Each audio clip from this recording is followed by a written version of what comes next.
roll call of members present. Interim Clerk Crane, please. Councilor El Zubi. Present. Present. Vice Mayor Rosine. Present. Present. Councilor Flaherty. Present. Present. Councilor McGovern. Absent. Councilor Nolan. Present. Present. Councilor Simmons. Absent. Councilor Sabrina Wheeler. Present. Present. Councilor Zusi. Present. Present. Mayor Siddiqui. Present. Present. You have 2 members recorded in the as absent and 7 recorded as present.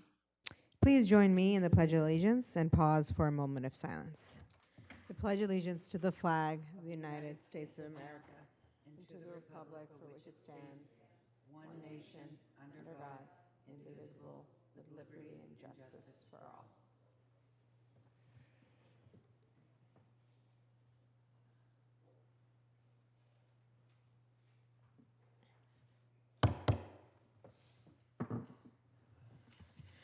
Per Chapter 2 of the Acts of 2025, adopted by Massachusetts General Court and approved by the Governor, the city is authorized to use remote participation at meetings of the Cambridge City Council. In addition to having members of the council participate remotely, we've set up Zoom teleconference for public comment. You can also view the meeting via the city's open portal or on the city's cable channel 22. To speak during public comment, you have to sign up at www.cambridgema.gov/public comment. You can also email written comments for the record to the city clerk at cityclerk@cambridgema.gov. We welcome your participation, and you can sign up until 6 p.m. Please note that the City of Cambridge audio and video records this meeting and makes it available to the public for future viewing.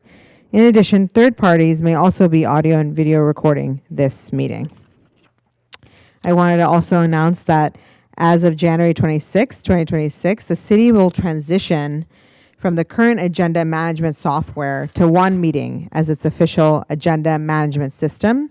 As part of our ongoing effort to improve transparency, accessibility, and public engagement, we are pleased to release a new public comment feature, which will be available to the public starting January 14th, 2026 at 12 noon for the upcoming January 26, 2026 City Council meeting.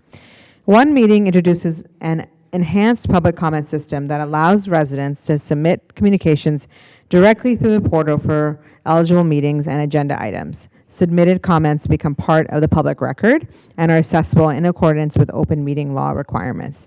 This new platform provides a more streamlined, user-friendly experience while continuing the city's commitment to public participation. Instructions will be posted on the existing City Council and City Clerk web pages and included with all City Council, Committee, and Planning Board calendar events. For questions, please contact the City Clerk's office, cityclerk@cambridgema.gov. We'll now move on to public comment. Public comment may be made in accordance with Massachusetts General Laws, Chapter 30A, Section 20G, and City Council's Rules 23D and 37. Once you've finished speaking, the next speaker will be called. Individuals are not permitted to allocate the remainder of their time to other speakers. We ask that you state your name and address for the record and the item on the agenda that you're speaking on. We have about 33 speakers who have signed up, and per our rules, each speaker will have 2 minutes. We'll now go to the speakers. Naomi? Madam Clerk, if you can call them, I'm having a computer issue right this minute. Would you like me to call? Yes, I should be in shortly, but if you can call them for now. Absolutely. So the first speaker is Henry Wardis. I don't see Henry. Yeah, no, I'm here. You're on Zoom? Go ahead. Yes, sorry, I had to change. Henry Wurtis, 106 Berkshire Street, 1 block away from Cambridge Street. I am speaking on behalf of Our Revolution Cambridge about the proposed Cambridge Street rezoning. This proposal should be allowed to expire. I am referring to the impact of this rezoning on our neighborhood and city. Of course, it will permit the construction of many new buildings along Cambridge Street. There's no doubt about that. The issue, however, is who will live in these new units and who will be forced out of the city because their current homes will be torn down. People making less than 50% of the area median income are the most burdened by housing costs. That's about 35% of Cambridge households. None of these people will be able to move into new units. None. New buildings with 9 or fewer units will be 100% market rate. Buildings with 10 or more units will be 80% market rate. And people below 50% of the AMI who most need housing won't be eligible because they don't have vouchers, because at this time there are no available vouchers. Given the high cost of land and construction in Cambridge, households need to have incomes in the range of $200,000 to afford new market rate housing. Our new neighbors will be the people making over 200,000. Because the low and moderate income people who now live in these units won't be able to afford here, the net result will be displacement and gentrification. Please don't pass this. Let it expire. Thank you. Thank you. Our next speaker is Lee Ferris, followed by Richard Krushnick, then Susan Markowitz. Lee? Lee has not joined us. We will go to Richard Krushnick, followed by Susan Markowitz. Richard, you have 2 minutes. Please go ahead.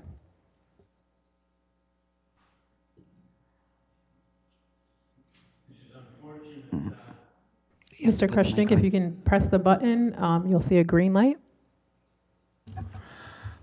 This is unfortunate because I was going to begin by reinforcing Lee's remarks. She was going to speak to the fact that the 4+2 with inclusionary does not apply to Cambridge Street or Mass Ave. It does not apply to BA zoning.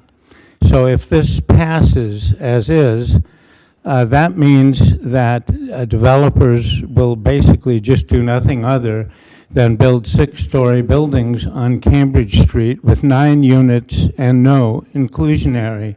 Of course, first they will have to tear down 2 and 3 stories of existing naturally affordable housing with ground floor retail. And so the result would be a net loss, a significant net loss of affordable units.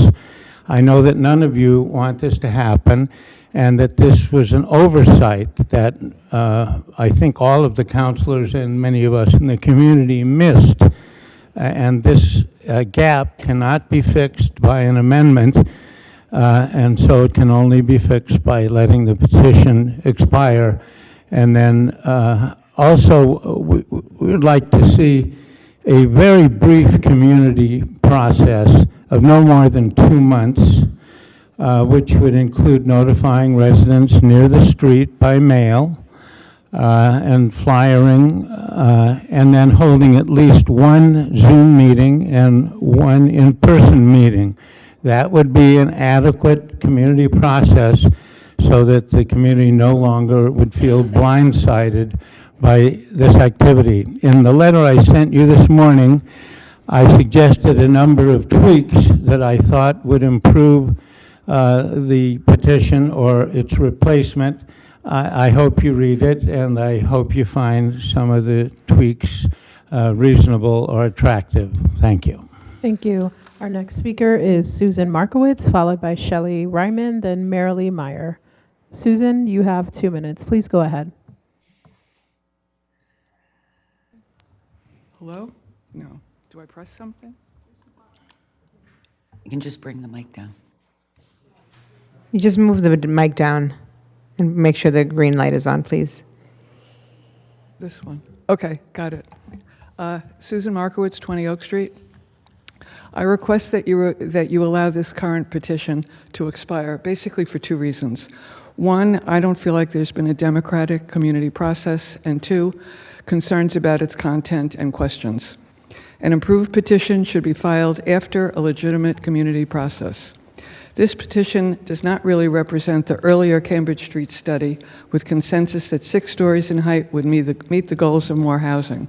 In contrast, on October 30th, just before Thanksgiving and Christmas holidays, you announced a new plan without community input or discussion, radically different than what had previously been agreed upon.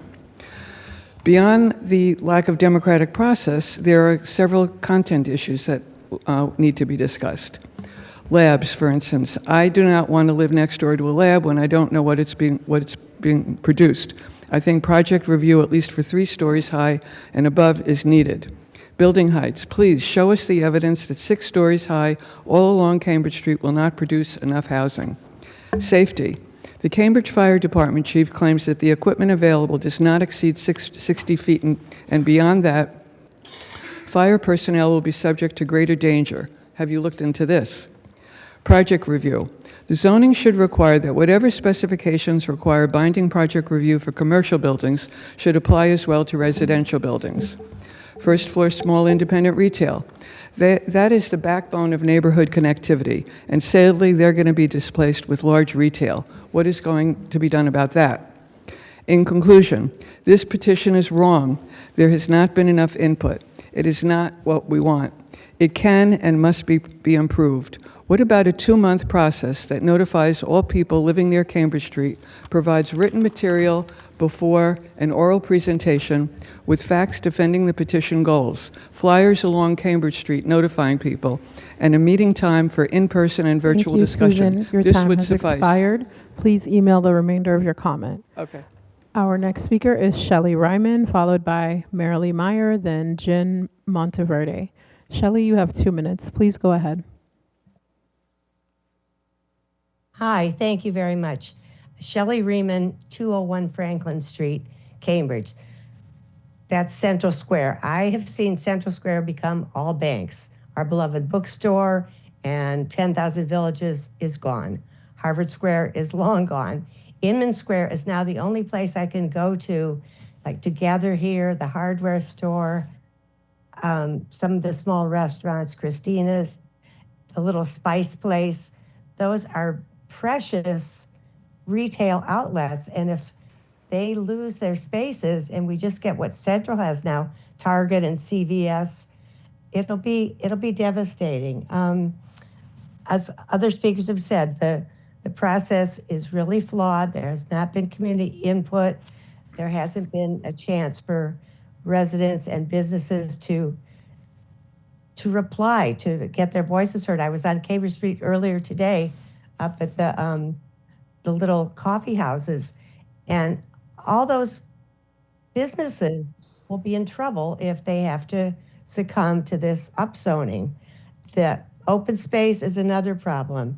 It'll give too little open space with too little value. 5-foot rear setbacks and no side setbacks, which is in the proposal, provides almost inaccessible rear weed patches that aren't useful to building residents and are just ugly.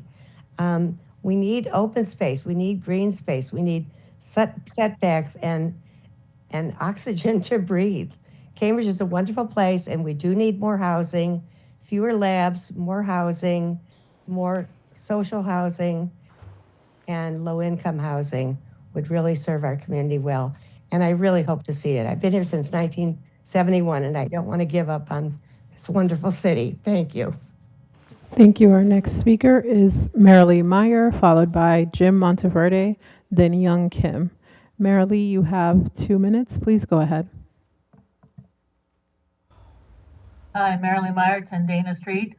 There are 2 related issues. Now we have new members for the Mid-Cambridge Neighborhood Conservation Districts. The original first step to diminishing reservation and guidelines, now setting the groundwork for streamlined development. As of right, runs rampant with little or no design review. The goal is to make building easier, ignoring size, height, and shape presented. We have more casual expertise, experience, preservation orientation in an effort to do developers' bidding. I hope I'm wrong, but we can't lose sight of historic architecture and context. This foundational change sets up the new upzoning petitions, and the public process again loses to pro-development developers at the expense of those who live here. The Mass Ave petition was sloppy with gross omissions of both the zoning text and maps for luxury housing. And please allow Cambridge Street to address its shortcomings by letting upzoning expire for a better city plan. We need to address labs, street trees, minuscule 5-foot setbacks, fire safety. Projects smaller than 20,000 square feet need review. We have no nexus study addressing inclusionary or affordable housing itself. We need to protect small businesses against evictions. Is any of Cambridge Street in a C1 district? Do zoning tools align with affordable housing goals?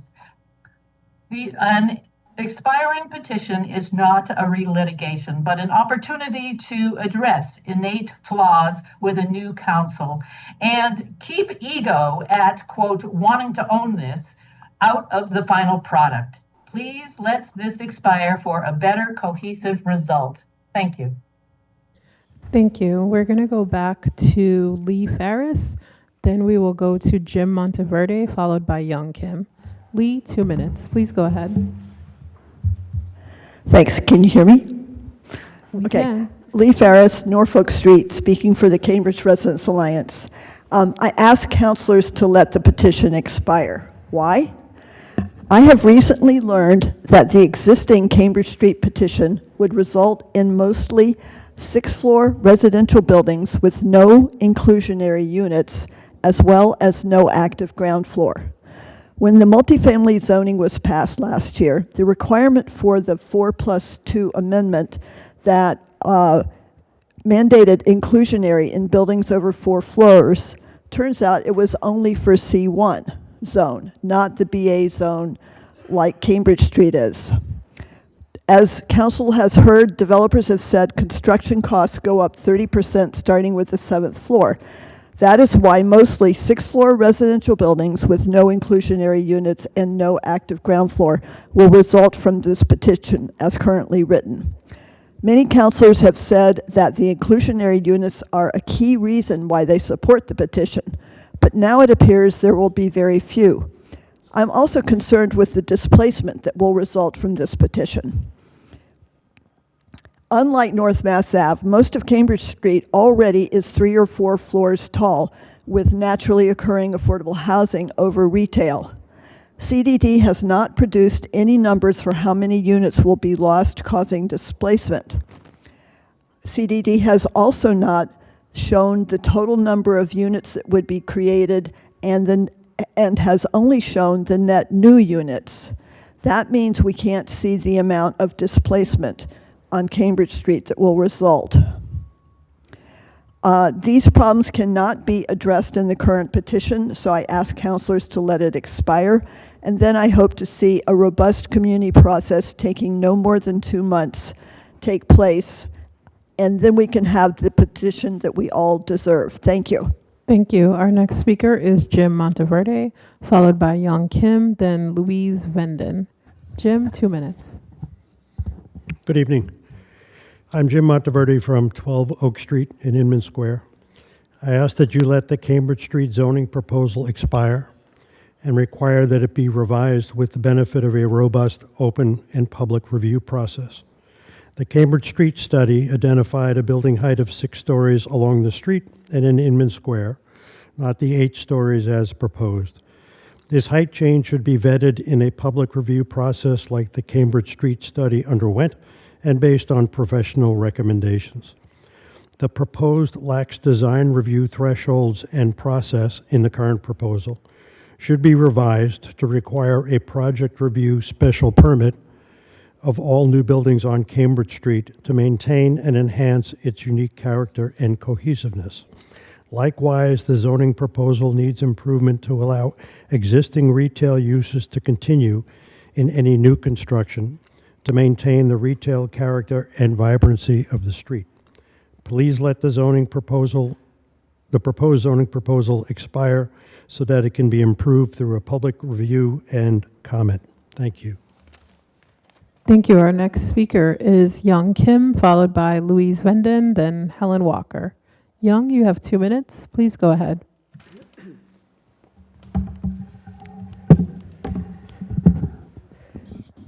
Can you hear me okay? Yeah. Young Kim, 17 Norris Street, speaking against second reading of the Cambridge Street zoning petition on both zoning principle and procedural grounds. Before further upzoning, including Cambridge Street and Central Square, Council should require consolidated citywide review of housing growth since the AHO, across the AHO, multifamily zoning, and the Mass Avenue corridor together, not one petition at a time, piecemeal-wise. The last just released Affordable Housing Annual Update shows why this is necessary. The fiscal 24 update reported about 340 affordable units added, but those were not fully reflected in the multifamily housing analysis. The fiscal 25 update, released more than 6 months after the close of the fiscal year, just last week, shows only about 90 units added in fiscal 25, while the corridor petitions were being debated. And that sharp drop has not been addressed in the zoning review. Why did it go up by 340 one year and then drop by down to 90 the next year? I'm not the housing expert, so I cannot explain. Maybe you can. That is the zoning principal problem. Council should not continue corridor by corridor upzoning without first examining cumulative citywide impacts.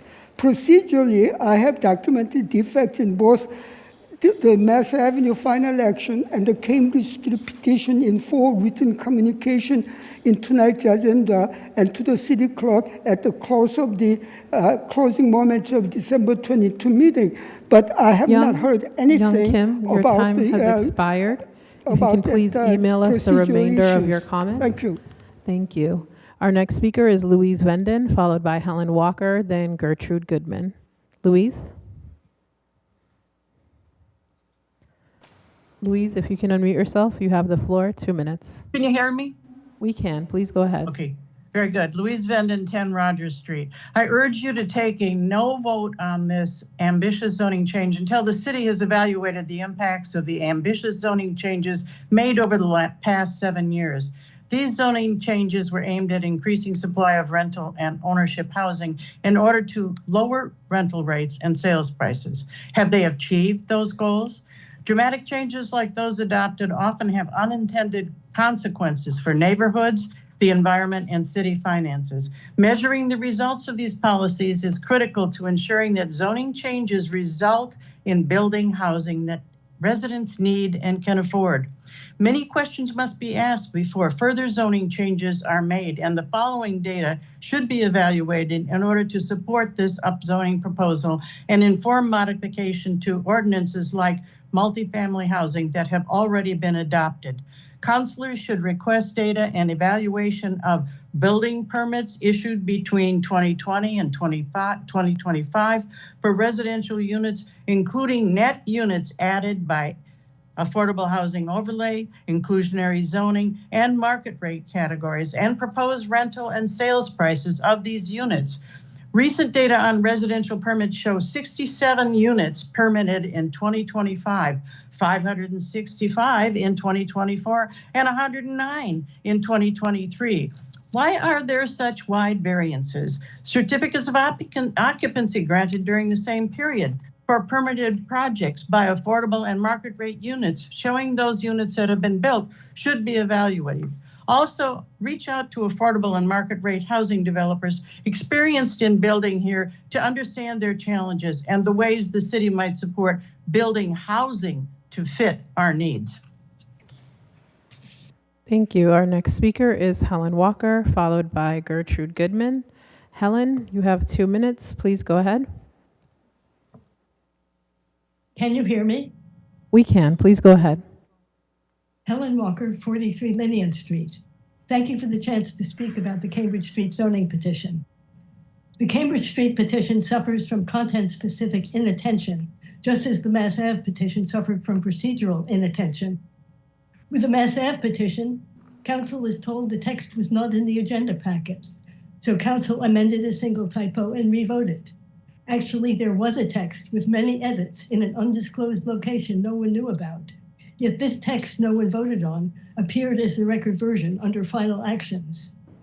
With Cambridge Street, there was already a consultative planning process and a record document that agreed on maximum mixed-use residential heights of 6 stories, with step-backs after 5 stories, a sure sign that even 6 was considered a bit too high, with measures outlined to address parking and loading. All this vanished into thin air. And where are the amendments the community keeps requesting? Inclusionary units required at over 4 stories. Project review at a lower threshold, all projects over 4 stories. Protection for existing ground floor business, preferential treatment for small business. Open space comparable to all other residential districts, at least 15%, mostly green and at grade. Limits on new labs near housing. Please let the current zoning petition expire. Begin a brief, truly consultative process to consider the outstanding issues and create a new zoning petition the community can support. Thank you. Thank you. Our next speaker is Gertrude Goodman, followed by Jerry Puccillo, then Neil Rohr. Gertrude, 2 minutes. Please go ahead. Yes, my name is Trudy Goodman. I live at 1221 Cambridge Street in Cambridge, the Inman Square Cast 2 apartments. I want to ask you to not pass through this particular piece of ordinance, or whatever you would like to call it. There needs to be a review of what's going on for what needs to happen for people in Inman Square. I live in a 15-story high-rise that's on the corner of Prospect and Cambridge Street that is rapidly disintegrating into the earth. Most of you people know what HRI is. You know that they're not taking care of my building. You know they're not taking care of other buildings. Before you start thinking about allowing people to put 8-story and 6-story buildings into my area that no one in my building could afford, we are somewhere between 11 and 20% AMI. And almost everyone in my building works, including people who are severely disabled. I've been in that building for 33 years. The reality is we need housing. And the city is not helping us to attain that housing, and inclusionary will not really help us to do that either. If you want to build in Inman Square, you need to do it reasonably and listen to the people who live in Inman Square. People in my building have a very good relationship with the people in Inman Square because some of those people are actually from there. And when rent control went out, they were stuck getting into Section 8. So the realities are that, please, this needs to be set aside. Let it just go away and start again. And when you do start that again, start thinking about people who really need housing here, people who are born here who do not have the access that other people have at $200,000, who might just be making $22,000. We need your help. Those people do not. Thank you. Our next speaker is Jerry Puccillo, followed by Neil Rohr, then David Halperin. Jerry? Good evening. My name is Jerry Puccillo, and I'm consultant to the Foundation for Civic Leadership, which owns the building at 4345 Mount Auburn Street. I'm speaking tonight on behalf of Ian Simmons, the president of the foundation, who wanted to be here but had a long-standing family commitment and is unable to make it. I'm here tonight to reaffirm that FCL respectfully opposes the landmarking designation of 43 to 45 Mount Auburn Street, and to encourage you to vote against it. For over 2 decades, the building has served as low-cost, welcoming civic space for Cambridge residents, organizations, and students. From the day we purchased the property, we have viewed it as a long-term civic development, a place meant to adapt and grow so it can continue to serve future generations in Cambridge. Because the building sits within the Harvard Square Conservation District, any significant changes already require a certificate of appropriateness. In our view, the existing process provides a strong and appropriate balance between preservation and progress. We've appreciated our interactions with the CHC staff during the landmarking study, and their report provides excellent guidelines that we intend to build upon. We are eager to continue working closely with the CHC staff and the city. However, adding a landmark designation would create unnecessary hurdles for a small nonprofit seeking to carry out responsible improvements. It could also limit our ability to consider future uses that advance the broader city goals around housing, density, and transit. The building's historic significance does not meet the threshold typically seen in Cambridge landmark designations. In fact, its greatest value lies in civic activity it supports today, not in any exceptional historic or architectural features. Thank you very much. Thank you. Our next speaker is Neil Rohr, followed by David Halperin, then Phyllis Breathels. Neil, you have 2 minutes. Please go ahead. Can you hear me now? We can. Please go ahead. Thank you very much. My name is Neil Rohr. I live at 655 Concord Avenue, and I'm here to speak on regarding Charter Right number 2. First, I'd like to congratulate Mayor Siddiqui and Vice Mayor Azim on their appointments and as mayor and vice mayor. Very proud that we have them in leadership. I want to thank the co-sponsors, Councilor Azim, Nolan, and Zusi. And I hope and expect this order will receive a 9-0 vote. Now, in the order Somerville is referred to, I think it's an excellent example. People I speak to there say that in transit areas, it has cut down on difficulty finding on-street parking and cut down somewhat on traffic. We really need this in Cambridge. I think people are on both sides of the issue of too much building, zoning changes are too much for the city. Do support limiting the competition for parking and decreasing traffic. So I would hope you would pass this unanimously and move forward on it. The purpose of this parking permit restriction is to limit the impacts from new housing developments to on-street parking permit, parking capacity and traffic congestion. You might also want to add guest permits to the parking permits. I live in an area, the Quadrangle, which is going to see a lot of new housing built by Healthpeak over the next years. And we need to get this in place so that there isn't even worse situation of parking and traffic. Thank you very much. Thank you. Our next speaker, speaker number 15, is David Halperin, followed by Phyllis Breathels, then James Zoll. David, you have 2 minutes. Please go ahead. Good evening, David Halperin, 14 Valentine Street, Unit 3. I'd like to express my support for the Cambridge Street zoning. First of all, I'd just like to correct for the record that any development under this really would require inclusionary. In addition to other bonuses and requirements, inclusionary kicks in for any building that has more than 10,000 square feet of gross floor area. A building that is 6 stories and 9 units, it would still not be feasible under 10,000 square feet of floor area. So, we will continue to get inclusionary this way. And we need all the tools in our toolbox to tackle the housing crisis. Continuing with the status quo, we have seen for years and years and years, Cambridge has underbuilt. And, we have the AHO for 100% affordable housing, and that is wonderful. And, I could not support that more. But we're only going to get so many low-income housing tax credit grants, and, we're falling behind on our affordable housing goals. So we need to get inclusionary working. We need to get social housing working. We need, every tool in the toolbox.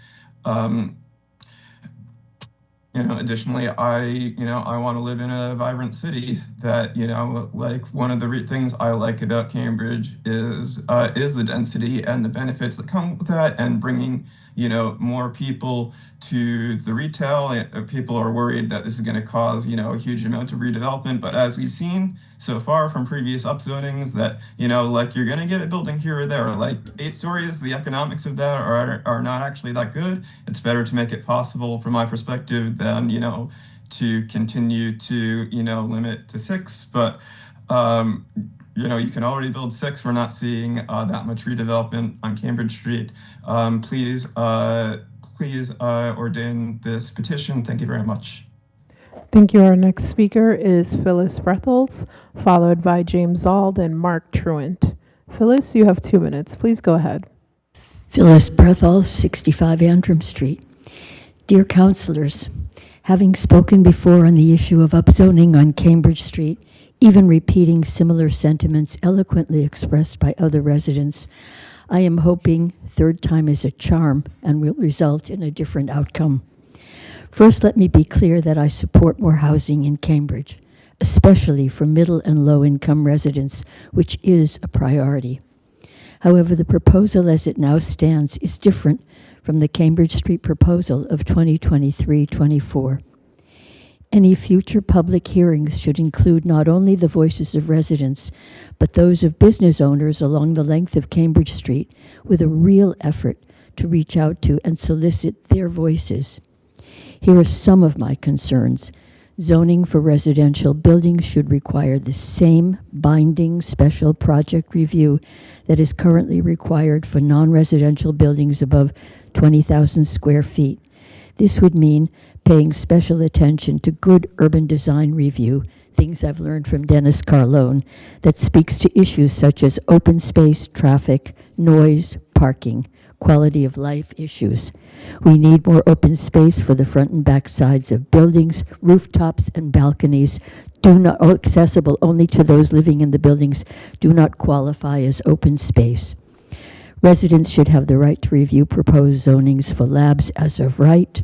Building heights should be limited to 60 feet, with the ground floor reserved for retail. The construction of higher buildings will be more expensive and out of reach of one of the goals of the city as a basis for rezoning, which is the construction of more affordable housing. Thank you so much. This is not a full list of my concerns, but I will include them in a longer written message. I appreciate your consideration. Thank you. Thank you. Our next speaker is James Zoll, followed by Mark Truant, then Alan Sadoun. James, you have 2 minutes. Please go ahead. Thank you. This is James Zoll, 203 Pemberton Street. I'd like to thank the returning councilors and welcome the new councilors to continuing the work on the years-long plan to alleviate the consequences of our decades-long housing shortage. The Cambridge Street zoning proposal you're now considering will continue the work of removing existing barriers to more housing that's more affordable to more of our neighbors. Since the early days of this effort, starting with the affordable housing overlay, it has become increasingly clear that zoning reform is making possible housing constructions that could not and did not happen previously. Although the multifamily zoning amendments, which use the same approach, have been in effect for less than a year, so nothing has been built yet, we're seeing proposals and plans for lots that now have homes for 0 to 8 households to provide housing for 30 to 70 households, with some including small retail spaces that may help local businesses. The unpopularity of the economic and social harms that our formerly draconian zoning code has helped create is evident in the results of the last few city elections, especially in the fate of last year's repeal slate. Despite this, we're hearing calls for further barriers to housing and demands for special conditions for special neighborhoods of the city. The exclusionary foundations of our prior zoning policies are being exposed yet again. Ignoring the benefits that zoning reform has brought and can continue to bring to a majority of a city in which 2/3 of residents are renting their homes and many cannot afford, are still increasing rents, let alone multi-million-dollar purchase prices, please proceed to pass this proposal this evening. Thank you very much. Thank you. Our next speaker is Mark Truant, followed by Alan Sadoun, then Erica Yuen. Mark, you have 2 minutes. Hello, this is Mark Truant, 32 Warren Street in Cambridge. I've been a resident of Cambridge for 40 years, and actually I own property on Warren Street that is in this BA zone that's at issue. And I would like to say that I second all the really great comments that my fellow citizens have made asking to let this expire, because I don't feel, even though it would be a very good financially for me personally, I feel like I keep coming up here having to thank you for, filling my bank account and making me a wealthier person. But as Gertrude so well put, it's just not going to create the kind of housing that we all want. And, my grandfather emigrated from Italy in 1925. The fascists, northern Italy, the Mussolini and the fascists had come into power there, and my grandfather was a socialist. And I would just say that the way you're trying to provide affordable housing is not my grandfather's socialism. We can't follow the way our federal government is working. We can't just break things. Yes, things need to be changed. They need to be improved. We all agree. But let's work together and do it the right way. Thank you. Thank you. Our next speaker is Alan Sadoun, followed by Erica Yuen, then Alexander Lessman. Alan, 2 minutes. Alan, if you can turn the mic on. Sorry. Thank you. Hi, everybody. My name is Alan Sadoun. I live at 237 Elm Street, number 1, right off of Cambridge Street. I'm speaking in support of the Cambridge Street zoning. My grandfather also came here in the 1930s fleeing Mussolini. And one of the things he said that was so wonderful about coming here to America was that you don't need to show your papers. You can live wherever you want. You can go wherever you want. And that was one of the things that marked a free country for him. And I didn't really have a huge point with that. I just thought it was funny. What I wanted to say is I've lived in Inman Square for 6 years. I've worked in Inman Square for 6 years. The second apartment that I lived in Inman Square was one of those naturally occurring affordable housing places. It was, a small 3-unit building. The landlord kicked us out because she was going to renovate. She renovated. It turned into an Airbnb. It's no longer housing that's available to the community. What housing is coming online to replace that? What housing is allowing people to come in and continue to live in Inman Square? What housing is coming in to allow people to continue to live in Cambridge Street as the old housing stock gets taken offline? I'm not seeing a lot of pathways for that. We need as much housing as we can get. And the Cambridge Street zoning is a good tool that's on the table to get us a lot of housing in the corridor areas which are less sensitive. I think that we should support this Cambridge Street zoning and pass it.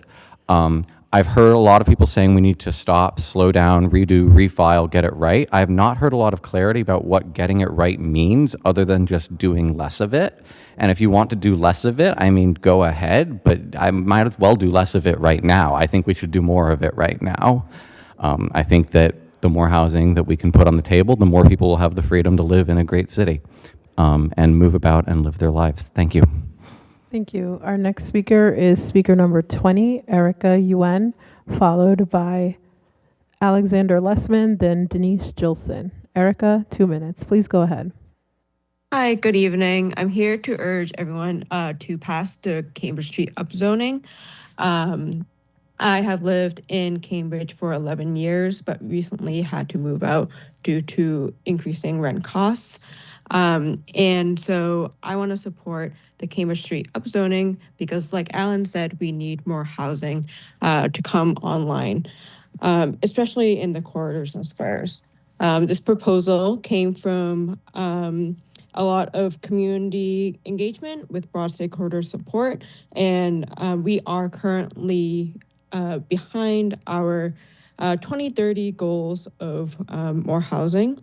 Despite housing affordability being the top issue in the city's annual survey, we are behind these housing production goals, and rezoning our corridors will help us meet both total housing production and affordable housing goals through inclusionary zoning. This zoning also will allow more more environmentally friendly neighborhoods because it allows residents to live in more transit-oriented homes rather than driving from further away. And more residents will sustain local small businesses to keep these corridors vibrant. So thank you. I want to urge you to pass this upzoning proposal. Thank you. Thank you. Our next speaker is Alexander Lessman, followed by Denise Gilson, then Itamar Turner Troring. Alexander, you have 2 minutes. Please go ahead.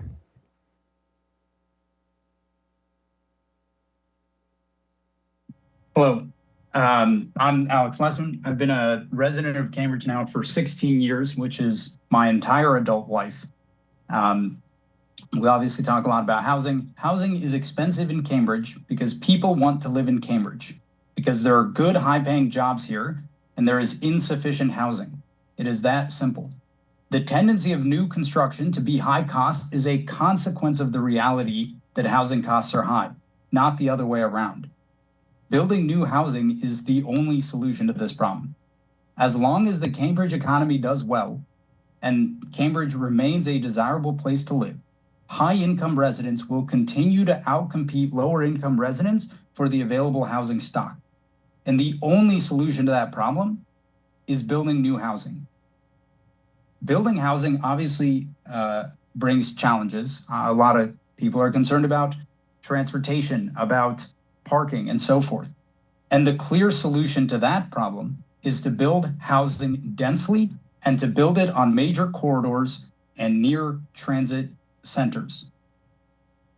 If Cambridge is to build more housing, and the solution to this problem is more housing, which I think most people agree, but a lot of people say, not here or not in this way.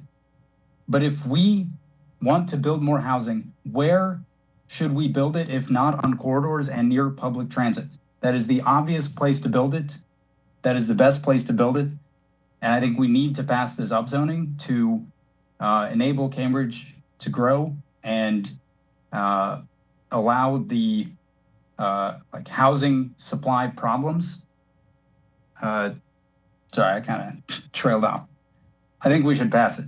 And it's really the only solution to Cambridge housing. Thank you. Thank you. Our next speaker is Denise Gilson, followed by Itamar Turner Troring, then Mark Keebler. And for those waiting, we are at speaker number 22. Denise, you have the floor, 2 minutes. Please go ahead. Good evening, Denise Gilson, the Executive Director for the Harvard Square Business Association. First of all, we send congratulations to Mayor Siddiqui, Vice Mayor Azim, and all the councilors on their respective elections and re-election. I'm speaking tonight on PO 2026-02 and thank Councilor Simmons and Councilor Flaherty for supporting this council order, which requests the city manager immediately convene and staff a standing coordination group, which includes the Cambridge Office for Tourism, relevant city departments, representatives of the city's business associations to support regular communication, advanced planning, and alignment of tourism promotion with neighborhood economic activity. This also asks that the city manager direct the city solicitor and the community development department to review and report back to the council on the legal parameters related to city funding and the tourism destination marketing district restrictions, as well as oversight and accountability related to the operation of the visitor information kiosk and related governance expectations. On behalf of the business associations, directors, officers, and members, we sincerely ask this council for their full support, and thank you for your consideration. Thank you. Our next speaker is Itamar Turner Troring, followed by Mark Keebler, then Beryl Lipton. Itamar, you have 2 minutes. Please go ahead. Hi, my name is Itamar Turner Troring. I'm here to speak in support of upzoning Cambridge Street as well as the area that's closer to Union Square. We need more housing for multiple reasons. People have talked about affordability, and Even if you don't believe that more housing will make things more affordable, inclusionary units, which will be built, will make a difference. And 20% of 15 units is more than 20% of 10 units. If you build taller buildings, you will have more inclusionary units. But beyond that, we have bigger trends outside of our particular city and state. So there's a recent survey where they talked to people across the United States who are trans, non-binary, and just in general LGBTQ. 43% of transgender, non-binary people have considered moving to different states. 25% of all LGBTQ people. 9% of transgender, non-binary people have actually moved to a different state. 5% of all LGBTQ people. So there's a lot of people. I've talked to people who are doing everything they can to move to different countries. So if you're moving inside the United States, Massachusetts is actually a pretty attractive place to live in, except it's really, really expensive to live here. And also we just don't have enough houses. Like we don't have enough physical units. And so we just need more physical housing for people who would really benefit significantly from moving here. And we have this is one of many ways we should be doing this. More broadly, like climate change is going to be pushing more people to move north. In general, I think we need to build the societal capacity to build housing at scale. And part of that means just learning by doing. And our state does not know how to build housing. We need to build more. And the inclusionary units that we will get will also make sure that some of it is affordable. Not the only solution, but is part of the solution. Thank you. Thank you. Our next speaker is Mark Keebler, followed by Beryl Lipton, then Dana Bullister. Mark, 2 minutes. If you can turn on the mic. Nice. Thank you. Good evening, councilors. My name is Mark Keebler, and I live at 52 Porter Street. I'd like to welcome the returning city councilors and new councilors El Zubi and Flaherty, and like to thank you for your time and all the work that you've put into these zoning proposals. So I'm also here tonight to support the Cambridge Street rezoning, and I would like to emphasize why I believe that this ordinance represents good policy. Cambridge has spent years engaging residents through Envision Cambridge and our Cambridge Street planning processes. This ordinance is the city following through on these commitments. So it's focusing growth where it makes sense, along major corridors, along centers of transit, workplaces, and neighborhood businesses. So this proposal doesn't treat height as just a giveaway. It is height tied directly to public benefits, active ground floor uses, better street design, inclusionary housing. So this means new development has to contribute to the daily life of the people who live and spend time on Cambridge Street. So more walkability, more support for local businesses, and more vibrancy. So I live in East Cambridge, a few blocks off of Cambridge Street, and I care deeply about its character, and I believe that this ordinance enhances it. It means that I get more neighbors and more families who have the chance to stay in Cambridge and, frankly, the chance for me to stay here with greater peace of mind. And for this particular proposal, that means more support for local businesses and a more sustainable lifestyle as people have the opportunity for car-free living. I will say that this council has done incredible work on housing in recent years. On Friday, an article in the Cambridge City Day announced that Cambridge rental market is cooling, seeing a year-to-year increase at 1.7%. I think that we've done a lot recently to go and improve the supply of housing. I feel like we shouldn't drop the momentum now. I'd like to urge you to go and support this rezoning and move it forward. Thank you. Thank you. Our next speaker is Beryl Lipton, followed by Dana Bullister, then Debbie Shapiro. Beryl, 2 minutes. Thank you so much for your time. I apologize for not being there in person. I had other personal obligations that kept me. I support allowing the current Cambridge Street proposal to expire. I want to make it clear that I do not believe that no building or development should happen on Cambridge Street. In fact, I very much support the creation of more housing, particularly affordable and deeply affordable housing. And since it's been alluded to, I would support specific housing for refugees, people on vouchers, and the most vulnerable in our community and abroad. I appreciate that this Cambridge Street is a corridor in our community and that we should be finding ways of improving our processes and structures to facilitate the creation of new housing while respecting those who live, work, and play in the area. Many of my neighbors have expressed legitimate concerns about the neighborhood and the actual creation of actual affordable housing and the details. And I'm very disappointed in those so-called Cambridge residents and engineers who have tried to paint these concerned public participants as being anti-housing development or pro-status quo. They and we have common sense, and we also have community interests in mind and a detail-oriented perspective. And to me personally, the attempts to misrepresent those who appreciate nuance reflect very poorly on those who have been making them. At the risk of oversharing yet again in a public meeting, I had the privilege of being raised by an immigrant parent, and I have known that a critical eye and an insistence on excellence often comes from a place of deep love and a belief in one's abilities. And I believe that that is what is motivating a lot of these concerns and public comments. I encourage the council to facilitate creative and realistic thinking about the city's goals and the ways that the Cambridge Street community can contribute and be proud of what our community is and it will be.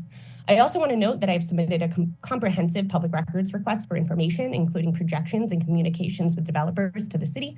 I was given an estimate of $637 for records that would help the public better understand the various data and gaps that informed this proposal. I would encourage the council to dig into the available information, ask hard questions about what is and isn't possible, and support the public access officer in his discretion to waive the associated fees on this and frankly other public records that would help the Cambridge public participate and be better informed about the processes and policies under consideration. Please be transparent and proactive in communicating the hows and whys of this and other petitions. Our next speaker is Dana Bullister, followed by Debbie Shapiro, then Andrew Zhu. Dana, 2 minutes. Good evening, everyone, and long time no see. To the Cambridge City Council, I was a renter near Cambridge Street and am now rent in Central Square. I am speaking in strong support of the Cambridge Street zoning petition currently before you. I hope to give a voice to the unequivocal sentiment of the great majority of recent voters to implement one of the most important and empirically effective means for enabling affordability, which is focusing development on corridors and squares. This proposal is the result of years of community process and planning. It reflects extensive engagement led by the Community Development Department and culminated in a unanimous, informed, and positive recommendation from the Planning Board on October 21st. Tonight, I'm calling for you to do well by our people, do well by renters like myself, and to do well by process. The single most important priority of our council should reflect the single most important priority of our residents, which is addressing our severe housing crisis. Virtually all agree that we need to enable badly needed homes for our people in those places that can support it most, which is along major corridors, near transit, and close to local businesses. This very ordinance is an opportunity for our new council to demonstrate whether it is content to talk the talk about this or whether it's willing to walk the walk on this crucial priority. Because Cambridge Street is exactly such a corridor. More housing along these corridors allow residents to live near T-stops and therefore have the option not to own a car, thereby adding our needed density without congesting our streets. I can speak with personal experience here, having lived near Cambridge Street without needing to own a car. This type of housing is incredibly important, and I strongly urge you to vote to ordain the Cambridge Street zoning petition. Thank you. Our next speaker is Debbie Shapiro, followed by Andrew Zhu, then Neil Miller. Debbie, you have 2 minutes. Please go ahead. Debbie, if you can unmute yourself, you have the floor. Unmute, there I am, okay? Yep, go ahead. Okay, hi, I'm Debbie Shapiro. I live at 404A Broadway. I'm on the corner of Goodman Road. I've lived here for almost 40 years, and I want to comment on the restricting eligibility for on-street resident parking permit ordinance. I think it's a great idea. It's a very creative way to deal with the looming parking issues that are coming as development increases. I'd like to propose that this restricted eligibility be extended to Broadway, along the side streets of Broadway, where parking is being eliminated to create bike lanes. So right now, the parking spots are already about 88% filled during the day, and that's before 60% of the spots go away in favor of the bike lanes. At the same time, there are 4 multi-unit developments in progress, 3 on Ellery Street and 1 at Broadway and Goodman Road. That's about 170 new apartments within a 2-block area, none with designated parking. Consider that many of these units will likely have more than one resident and potentially more than one car. That's going to create an unsustainable parking situation. Broadway is no more than 3/4 of a mile from a T-stop. I know that the designated zones are considered half a mile, but this is no more than 3/4 of a mile, and it's even closer to the Mass Ave bus line. So the restriction on new permits can help head off what I see as a predictable parking disaster in this section of Mid-Cambridge, and I urge you to include Broadway in this ordinance. Thank you. Thank you. Our next speaker is Andrew Zhu, followed by Neil Miller, then Dan Totten. Andrew, 2 minutes. Good afternoon, City Council. My name is Andrew Tso, and I live in 292 Prospect Street near Inman Square and in the Wellington-Harrington neighborhood.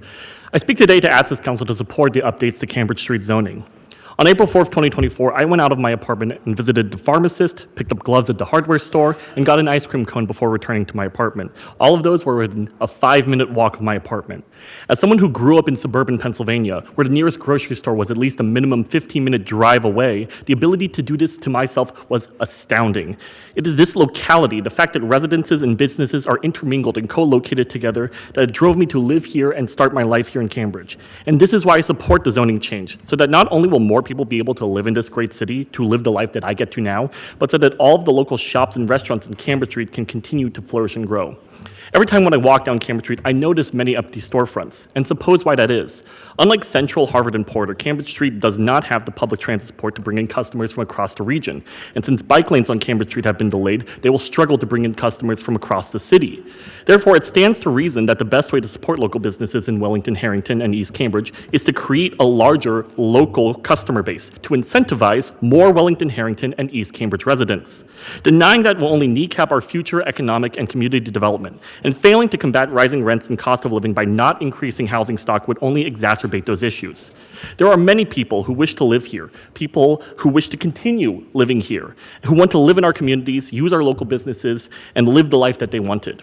This is why I and this council must support the zoning changes to Cambridge Street, because it is what is right for our neighborhoods, what is right for our businesses, and what is right for our city. Thank you very much. Thank you. Our next speaker is Neil Miller, followed by Dan Totten, then Donald Summerfield. Neil, you have 2 minutes. Please go ahead. Hi, Happy New Year's. Congratulations to all of the, especially new city councilors and everyone. I am a renter in Central Square. I'm calling in support of the Cambridge Street zoning plan that is before you. First, I just wanted to talk about people. It's easy to get lost in complicated zoning disputes, debates, but we all know people that have tried to stay in Cambridge and haven't been able to. I'm thinking about a good friend of my wife who went to high school in the area, grew up in the Boston area, is an artist, and was living on, I think, Ancram Street, just off of Inman Square. Really loved living in the neighborhood, and it was great that she was nearby. After a breakup, wasn't able to find a place that she could afford to live on her own in Inman Square or in Cambridge. So she had to move out of state. She moved to Providence and now commutes like an hour and a half into Boston for work each day. I think we owe it to our residents so that more of our friends, more of our family, more of the people that we love are able to stay in the city. Second, I want to echo what others have said about inclusionary zoning. More than, I think, around 40% of inclusionary zoning tenants receive Section 8 vouchers. Passing this policy will create more homes for people that have Section 8. I also want to talk about the details of this policy. The highest heights are right next to Lechmere, and for the auto tow lot district on Webster and Windsor. I think we as a city need to allow those places to grow and evolve. I don't think we should lock in auto uses near Inman Square and Union Square. So I hope you pass this petition. Thank you. Have a good night. Thank you. Our next speaker is Dan Totten, followed by Donald Summerfield, then Zion Shuring. Dan, 2 minutes. Hi, my name is Dan Totten. I live at 54 Bishop Allen Drive. I want to wish you all a Happy New Year. Congratulate the two counselors on their inauguration. And I want to speak about policy order number 3. For 6 years, I was a city employee who worked out of this building each day. I think many of us like to consider this to be the people's house, and I have major concerns about further turning it into a site of surveillance and control. We need to maintain a welcoming atmosphere so that the most vulnerable residents feel comfortable coming in, seeking support, and participating in civic life. In recent years, significant security measures have already been implemented. There's a cop at the front door, cameras everywhere, and staff wear badges around their necks. There's nothing wrong with reviewing these and other existing measures. My issue is with the last ordered clause, which asks for recommended improvements and a proposed implementation timeline. It comes across as a blank check, inviting the city manager to do whatever he wants on a rapid timeline without any public input. The order vaguely mentions access controls, security personnel, and modernized security technology, but provides zero specificity. Metal detectors, bag searches, more police. We're left to speculate. And where does it stop? If City Hall needs metal detectors, what about the City Hall Annex? What about our schools where city employees also work? Are city councilors somehow more deserving of protection than librarians, teachers, or DPW workers who also interact with the public daily? The truth is that numerous studies have shown that metal detectors are nothing more than security theater that provide an illusion of building security while having a significant chilling effect on the welcoming atmosphere of the building. This order cites 5 incidents over 48 years across hundreds of cities. I think this is cherry-picked data that is being used to justify a predetermined conclusion, and I think that this order treats violence as something that enters City Hall from the outside rather than examining how City Hall itself perpetuates violence through policing displacement and fiscal austerity. Thank you very much. Thank you. Our next speaker is Donald Summerfield, followed by Zion Sharing, then James Williamson. Donald? Mayor Siddiqui, Vice Mayor Azim, City Councilors, public, my name is Don Summerfield. And I'd like to ask any one of the councilors, Vice Mayor or Mayor, to suspend the rule to allow me to speak. That's not on the agenda. So, per the rules, if there's not an item on the agenda, we must suspend it. Someone must make a motion to allow for public comment on an item that's not before us. I'll entertain a motion from the body. On a motion by Councilor Al-Zubi to allow Donald Summerfield to speak to an agenda item that's not before us, we will have to do a roll call. Discussion? Thank you, Yes, we can, we're, just hold tight if you can. So that's the motion before us. Councilor Simmons, would you like to speak to the motion? Thank you, Madam Chair. I'm always eager to allow for public comment on items that are not before us. However, what's unfortunate is about when that happens, there may have been someone that wanted to speak to or support or speak against that particular item, and we have cut that off because it's not on the agenda. So as much as, and I respect Mr. Summerfield a great deal, as much as I would like to say, yes, speak on something that's not in the agenda, I'm going to have to vote no. And the reason being is because it could be a topic that's very important to other people. No notice of that, so they will have been denied that opportunity. I yield the floor. Pleasure of the City Council. Other colleagues would like to speak on this? Madam Mayor? Yes, Councilman McGovern. Yeah, I'll say the same. I typically don't vote to do this because I think we don't want to set a precedent where, if we have the rule, then it's the rule for everyone, and it's really hard. Where do we draw?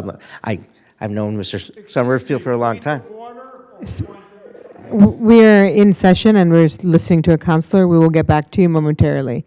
But Councilor McGovern. Yeah, I just do think it's something we need to think about, that if there's a, if we want to change the rule, we can. But I typically don't vote for this because, again, I think it sets up an expectation where, how do I draw the line, or how does the council draw the line on who gets to do this and who doesn't, and then what's the point of the rule? People are always free to email us on any subject in which they want to email us on, and if they want something to be put on the agenda and it's something that that can, feel free to talk to a counselor who can do that, but I think we have to be careful in terms of consistency, that's all. Thank you. Yes, Naomi? Madam Mayor, Mr. Somerville is letting us know that his speech is related to the item. It's regarding affordable housing. Oh, well, that's fine. So if it's we have a number of items on housing, so if it's specific, it needs to be pointed out what item on the agenda it's on specifically.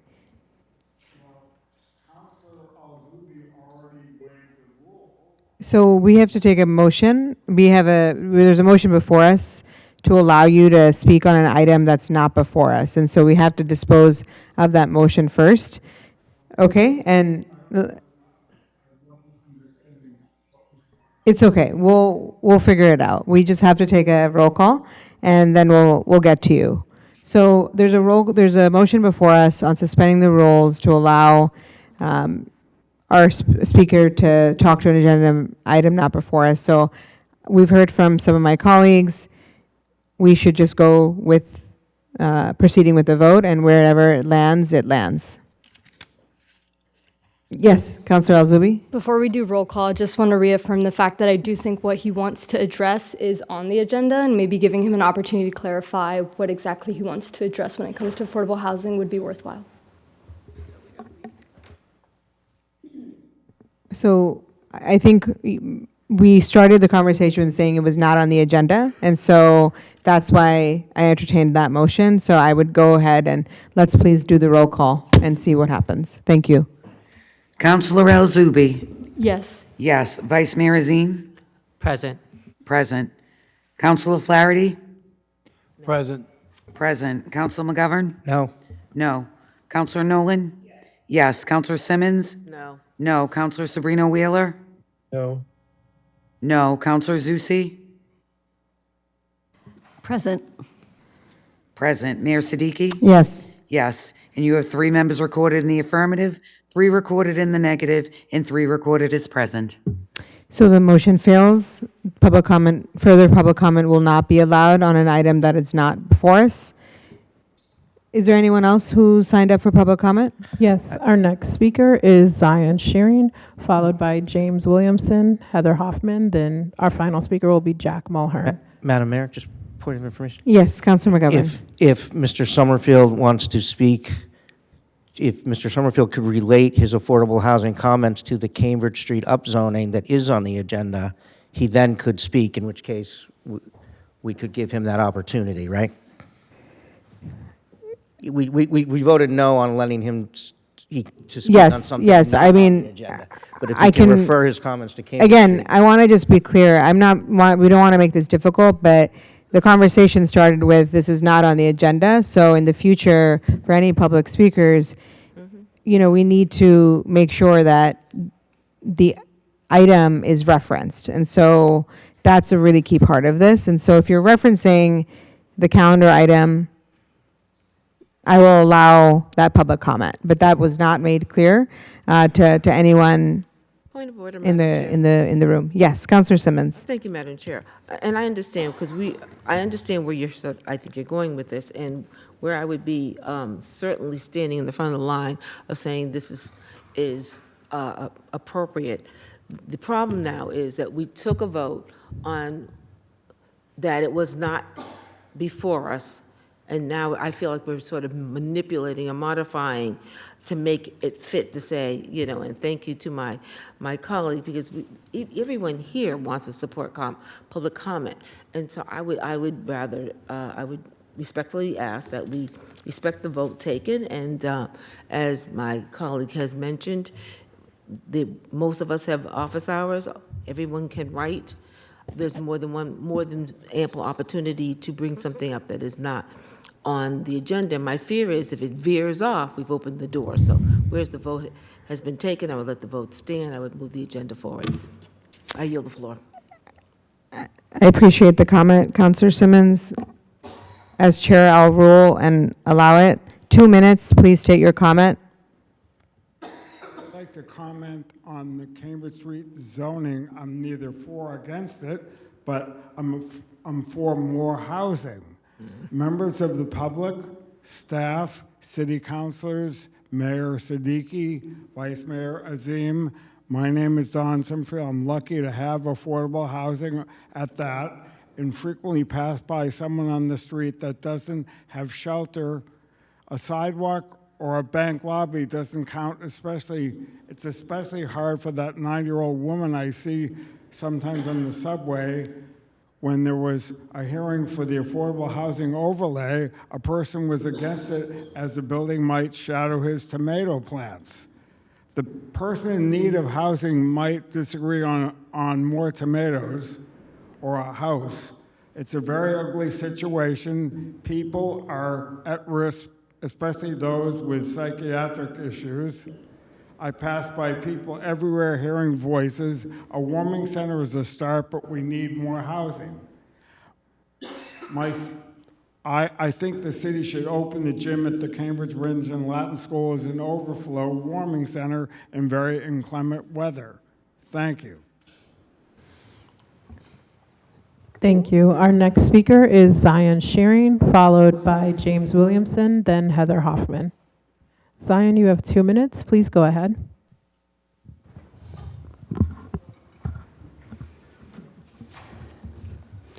Zion Sharon, 401 Washington. Want to welcome the new counselors. I've shared this story before, but given that there's new counselors, I think it's important I share it again. This summer, my mom ended her fight against cancer. Watching someone you love health slip so quickly is something I would not want anyone to have to live through. My mom stayed strong and never complained, but there were changes. One of the biggest ones was her decision to go out. The question changed from what activity to how accessible it was. Something as simple as, for me, as simple as getting into a car could take her 15 minutes and need help and assistance. When Cambridge did away with parking minimums years ago, residents with accessibility issues or restrictions were overlooked. The zoning changes amplify this overlook. I know that it could be argued that zoning changes can be passed and we can fix this oversight later. I ask what message this sends. Will it make it so that older residents and disabled residents feel unwelcomed in the city? I believe Cambridge cares about inclusion. I would expect the council's actions to reflect that. I would ask the council to reinstate some version of handicap parking or loading zones for developments. I know that for some people, they may not think that it applies to them. I would argue that everyone should care regardless if it directly affects them or not. However, I'd also like to point out, like in my mom's situation, she was 49 when she got diagnosed out of the blue. It can affect anyone. Not to mention, these zoning changes would have benefits for everyone. I just walked by Norfolk on my way here. It's a one-way. There was a package delivery, and there were 6 cars honking because they were waiting. Having those loading zones or space for those Uber Eats deliveries would also benefit everyone. Thank you. Thank you. Our next speaker is James Williamson, followed by Heather Hoffman, then Jack Mulhern. James, 2 minutes. Please go ahead. Can you hear me? We can. Thank you. James Williamson, Churchill Ave in North Cambridge. I want to speak to the landmark petition for the Stickney house, or is it Stickney? They're sticking it to us. To me, having lived here for over 50 years, and I think there are people who, you'd have to be over 95 years old to have been born before the addition to the house in question was added in 1928. That addition, some of you may remember taking when the number 1 bus went down Bow Street. That's maybe my first really connection to this addition to the building. That brick addition is a beautiful part of how this building has evolved. It's unique. It gives it distinctive character that matters a lot and is being ignored in this landmark designation petition in order to try to persuade the owner that it's going to be okay. We're going to let you do more or less what you want. I'm actually reminded of that addition doesn't matter. The addition to the White House, the East Wing, was basically built out in, I think, 1942. That's at least 15 years after this addition was built by an architect who had worked with McKean, Mead, and White. So how do you feel about the tearing down of the addition to the White House? Doesn't matter? Not important? There's an important ballroom being built there, arguably, so it doesn't matter. I think the landmark petition is deeply flawed. I think you should reject it as it's currently formulated. And Thank you, James. If you can send us the remainder of your comments. Our next speaker is Heather Hoffman, followed by Jack Mulhern. Heather, you have 2 minutes. Please go ahead. Hello, Heather Hoffman, 213 Hurley Street. First, I want to adopt everything Dan Totten said. I work in public buildings. They really vary in their welcomeness. I prefer the ones that welcome me. With respect to the repeat back patting about all the litigation we're involved with, and also the absolute convincing assurance that we will beat Patrick Barrett's lawsuit and inclusionary zoning will continue in all of its glory. I say, talk about that, and then talk about what happens if this lawsuit goes the way the absolutely Cambridge will win Montero, Stamper, and Wong suits went. With respect to the city council committees, I have some suggestions for things that you should take up. Government ops should have the law department evaluate the new charter. Tons of people don't even know we have one. What changes need to be made, including in, for example, the inauguration. And also looking at deadlines in ordinances, such as for inclusionary zoning to be reviewed. You should also be looking at all of the ramifications of all of this new zoning and looking at making it so that pedestrians can get around with all the construction. So that's for neighborhood and long-term planning and transportation. For finance, how about taking a look at what it's going to cost us in taxes? And finally, Cambridge Street zoning, let it expire. I sent you a letter, which I almost never do. Please heed it. Thank you. Our final speaker is Jack Mulhern. Jack, you have 2 minutes. Please go ahead. Thank you. John Christopher Mulhern, 116 Norfolk Street, Cambridge. Not to be redundant, because I think Dana and Mark over there, my fellow citizens, expressed quite eloquently my same position about supporting Cambridge Street Housing Initiative or Ordinance. I'm not an expert in that field by any means, but I did have one right there in my house growing up in Sherborne as a child. My dad was Commissioner of Real Property and General Counsel for the Boston Redevelopment Authority and an expert in this particular field of endeavor. So I thought Dana and Mark were most eloquent, so I really don't have to reiterate all of their very strong points. So I just am up here to urge the council to proceed forward. As my dad's best friend in law school, who eventually became a mayor himself, Kevin White, used to say, we're not going to have blue ribbon panels and talk about this stuff ad infinitum. We're just going to get things done. As I've mentioned before, that's what Lyndon Johnson said when he assumed the presidency after Jack Kennedy. We're going to move forward on some of these things because obviously to everyone here in the council, there's a direct need for affordable housing in Cambridge. It's just not going to materialize out of the ether. So I applaud this council and the previous ones for all of their hard work and vigilance and due diligence on all of this. It's funny how some of the citizens all use the pronoun we.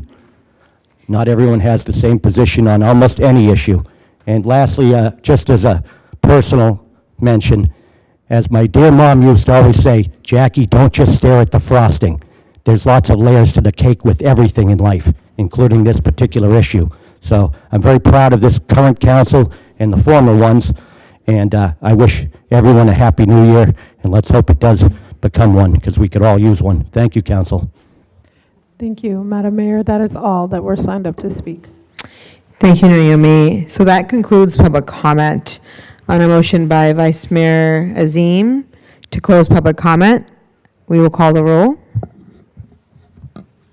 Counselor El-Zubi. Yes. Yes. Vice Mayor Azim. Yes. Yes. Counselor Flaherty. Yes. Yes. Counselor McGovern. Yes. Yes. Counselor Nolan.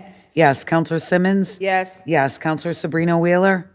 Yes. Yes. Counselor Zusi. Yes. Yes. Mayor Siddiqui. Yes. Yes. And you have 9 members recorded in the affirmative. Public comment is now closed. We move on to the submission of the record.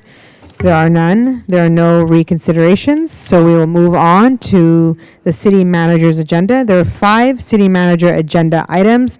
Pleasure of the city council. Madam Chair, Councilor Simmons? number 2 and number 5, please. Councilor Simmons pulls number 2 and number 5. Mayor Siddiqui? Councilor Nolan? Number 4. Councilor Nolan pulls number 4. Councilor El-Zubi and then Vice Mayor Azim. Mayor Siddiqui, I'd like to pull number 1. Councilor El-Zubi pulls number 1. Vice Mayor Azim. 3. Every item is before us, so we will go ahead to City Manager Agenda Item Number 1, a communication transmitted from Ian Huang, City Manager, relative to a federal update, including an update on relevant court cases. City Manager? Thank you so much, Mayor Siddiqui, and welcome to our new councilors. Good to see you all. Dear Mayor, Vice Mayor, and councilors, this is the first meeting of our term, and so we wanted to ensure that we had an updated picture of the litigation that we are involved in as a city. For our 2 new city councilors, please feel free to reach out to City Solicitor Bayer. We're happy to set up time to review and answer any questions about any of these cases that are of special interest to the city. And certainly we'd welcome any questions tonight as well. We don't have any significant updates on the legal side today. The most significant, at least in terms of the ongoing cases, the most significant ongoing case remains the lawsuit that Cambridge is a part of regarding HUD Continuum of Care funding. We expect a clearer picture in the coming weeks, and we will communicate as soon as we have a more definitive ruling from the court. Similarly, there has not been substantive action on the federal budget bills, which need to pass before the January 30th deadline. There has been one small glimmer of good news, which is that both the House and the Senate have passed budgets that have largely held constant critical scientific research funding, which under the president's initial proposal would have gone down by over 20% or almost $50 billion. So while much of the damage from the cuts and reinstatements of grants over the last year can't be fully fixed, and while it's still not entirely clear how priorities and research funding directives may change, at least the overall level of research funding has been largely protected. We will continue to monitor progress in the federal budget, and we expect to have a clearer picture by our next council meeting on January 26th. That will be only 5 days before the January 30th expiration of the last federal budget extension. And so we'll make sure that there's a federal update on the agenda for the next council meeting in 2 weeks. I also wanted to touch on the shooting and death of Renee Good in Minneapolis during an ICE action last Wednesday, the lack of appropriate policy and procedure among federal agents, the callous and knee-jerk response of federal leadership, and the surging of enforcement actions are ultimately making everyone in our community and across the country less safe, and all of this is incredibly disturbing. There have been a number of actions at the city and state level that we've seen over the last couple of days. The city of St. Paul has issued a cease and desist letter to the Department of Homeland Security to stop the use of city-owned parking lots and property for federal civil immigration actions.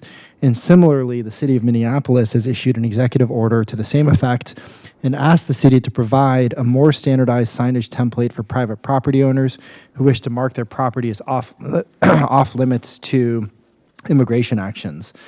Also this evening, so just a couple of hours ago, state and city officials in Illinois and Minnesota have filed a federal lawsuit against the Trump administration, claiming that the mass deployment of immigration agents in the absence of congressional authorization violates the Constitution and infringes on states' rights. These lawsuits are seeking significant limits on the current practices of federal agents. We can discuss more with the City Council as we better understand the lawsuits that have been filed. We just started reviewing them since they were only filed in court around 5 p.m. today. And as we have with many other litigation options, we'll be in close coordination with neighboring cities, the state administration, and the state attorney general's office as we determine potential next steps, potential legal steps. Over the last year, we have worked very closely with the City Council to strengthen our Welcoming Cities ordinance. We've held education and know your rights sessions. We've supported greater legal support for immigrants. Just a couple of days ago, we were putting out a call for volunteer lawyers to work with DeNovo, who we've partnered with. And we've also shifted mixed status households with federal housing vouchers to municipal housing vouchers. And so I'm very appreciative of the work that has happened with this City Council and across so many city departments and partners. And as we enter 2026, we'll continue to look for ways for us to stand up for our values and to take actions to protect our community. So happy to take questions, and thank you all very much. Thank you, City Manager. Councilor Zubi? Yeah, through you, Mayor. I have a handful of questions regarding different cases, but wanted to jump into the City of Chelsea versus Trump case related to immigration.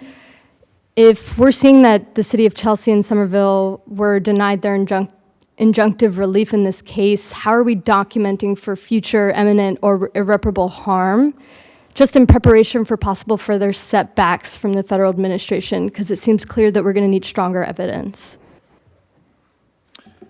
Sure, through you, Mayor Siddiqui. I think I will defer to the city solicitor and assistant city solicitor. And I think there's a lot of similarities in the Chelsea and Somerville case, I believe, and the other sanctuary cities cases that we've listed, but happy for them to provide an overview and looking forward to discussion. Thank you, through you, Madam Mayor. So the Somerville and Chelsea filed a case really early on after the sanctuary jurisdiction executive order was issued. And then a little time after that, other jurisdictions, starting with the lead plaintiff being San Francisco, filed a similar case over on the West Coast. And we did not initially join the case, but then the San Francisco case was amended and we joined as an additional plaintiff when the case was amended, when the complaint was amended. And what the basis of the harm was for that case, to show that we're being harmed and the other counties and cities involved are being harmed, was the economic harm. And so the sanctuary jurisdiction executive orders talk about eliminating funding for sanctuary jurisdictions.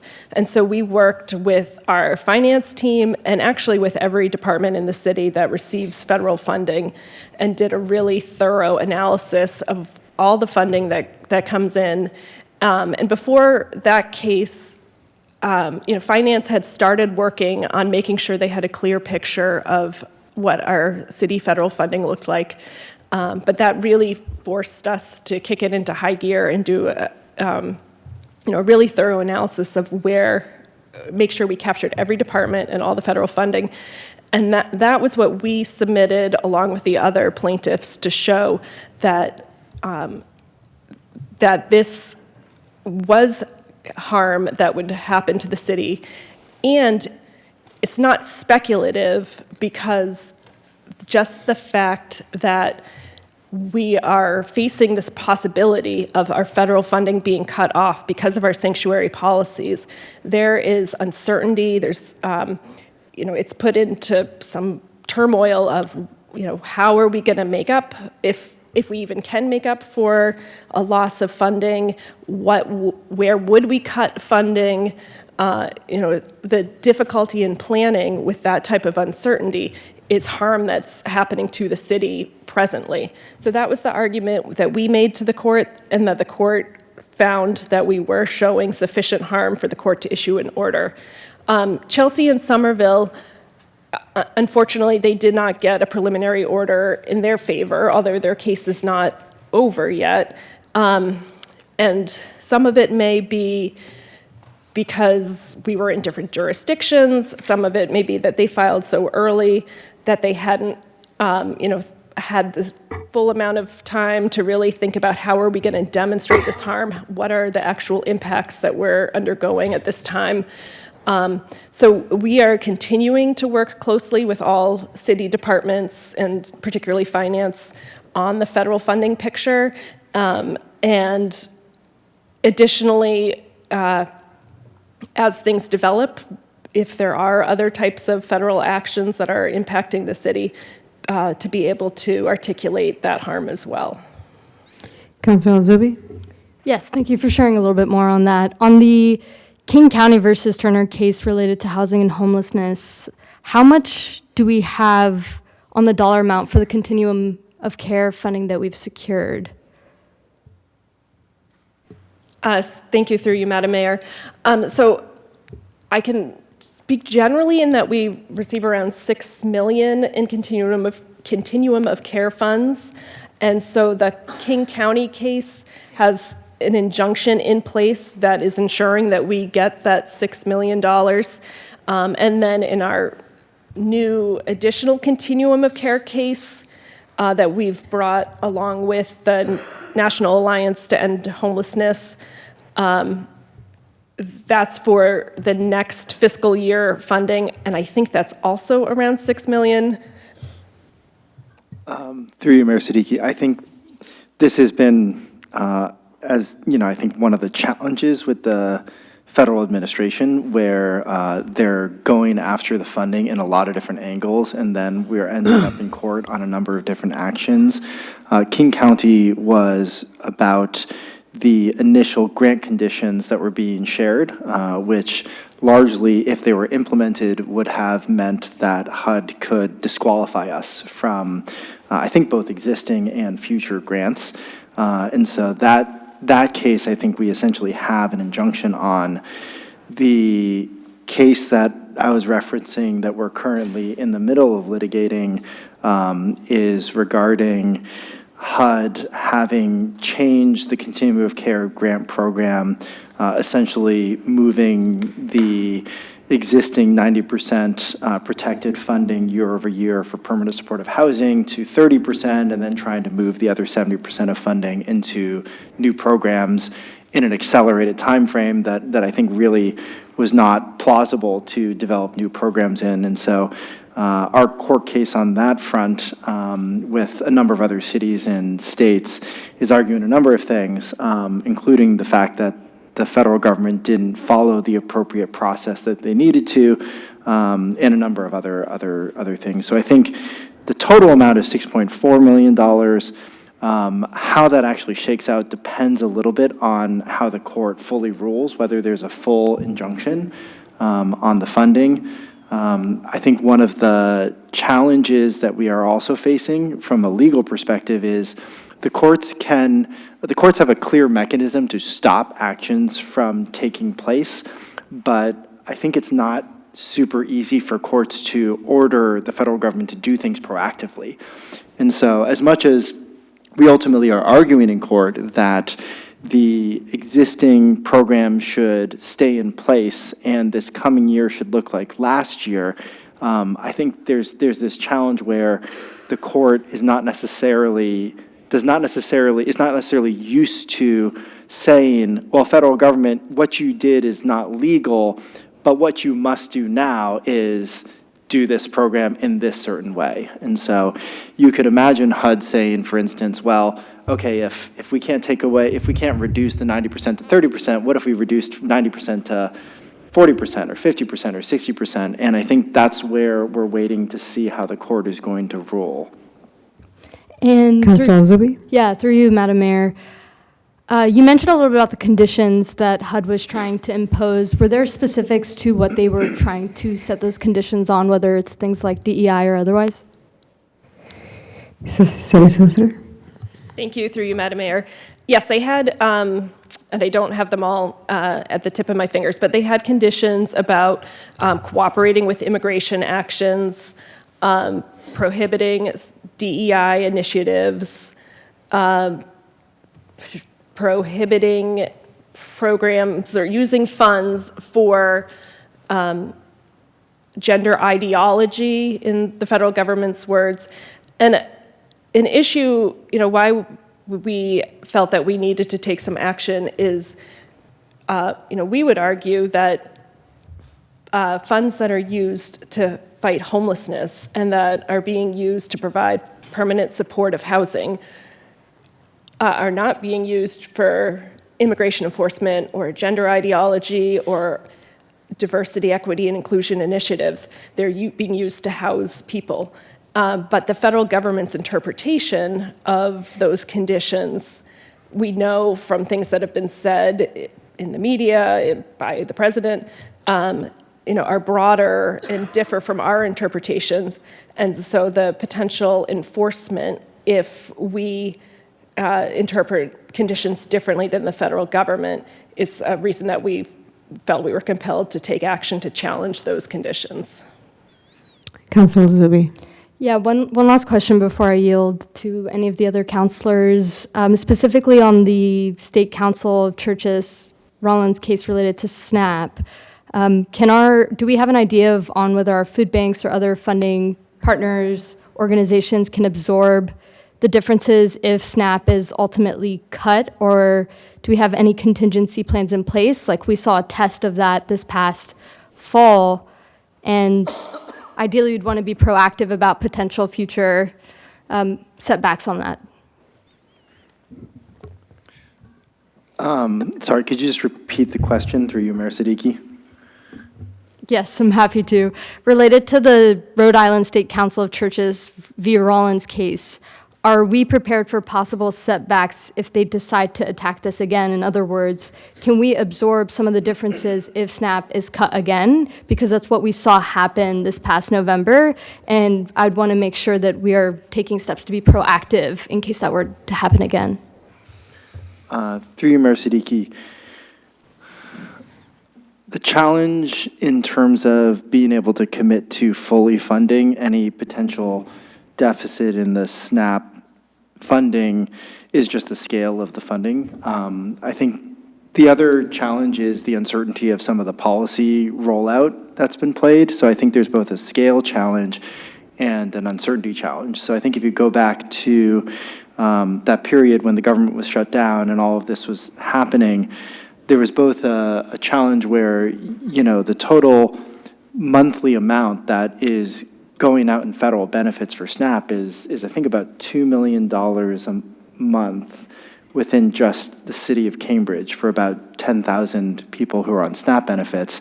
I have to check that number, but I think that sounds about right from the conversations that we're having. And that's something incredibly difficult for us to absorb at the municipal level. The second challenge that we had was how we respond when a lot of this is getting tied up in court cases, and we had a short horizon where people were going to be up against that monthly time period where their SNAP benefit was supposed to be loaded, but it wasn't clear whether the federal government was going to reopen at any point in time. It could have been a period of days, weeks, or months when people would be without SNAP benefits, and making those decisions was incredibly difficult if you think about us needing to make much firmer and concrete commitments to what we're gonna provide out.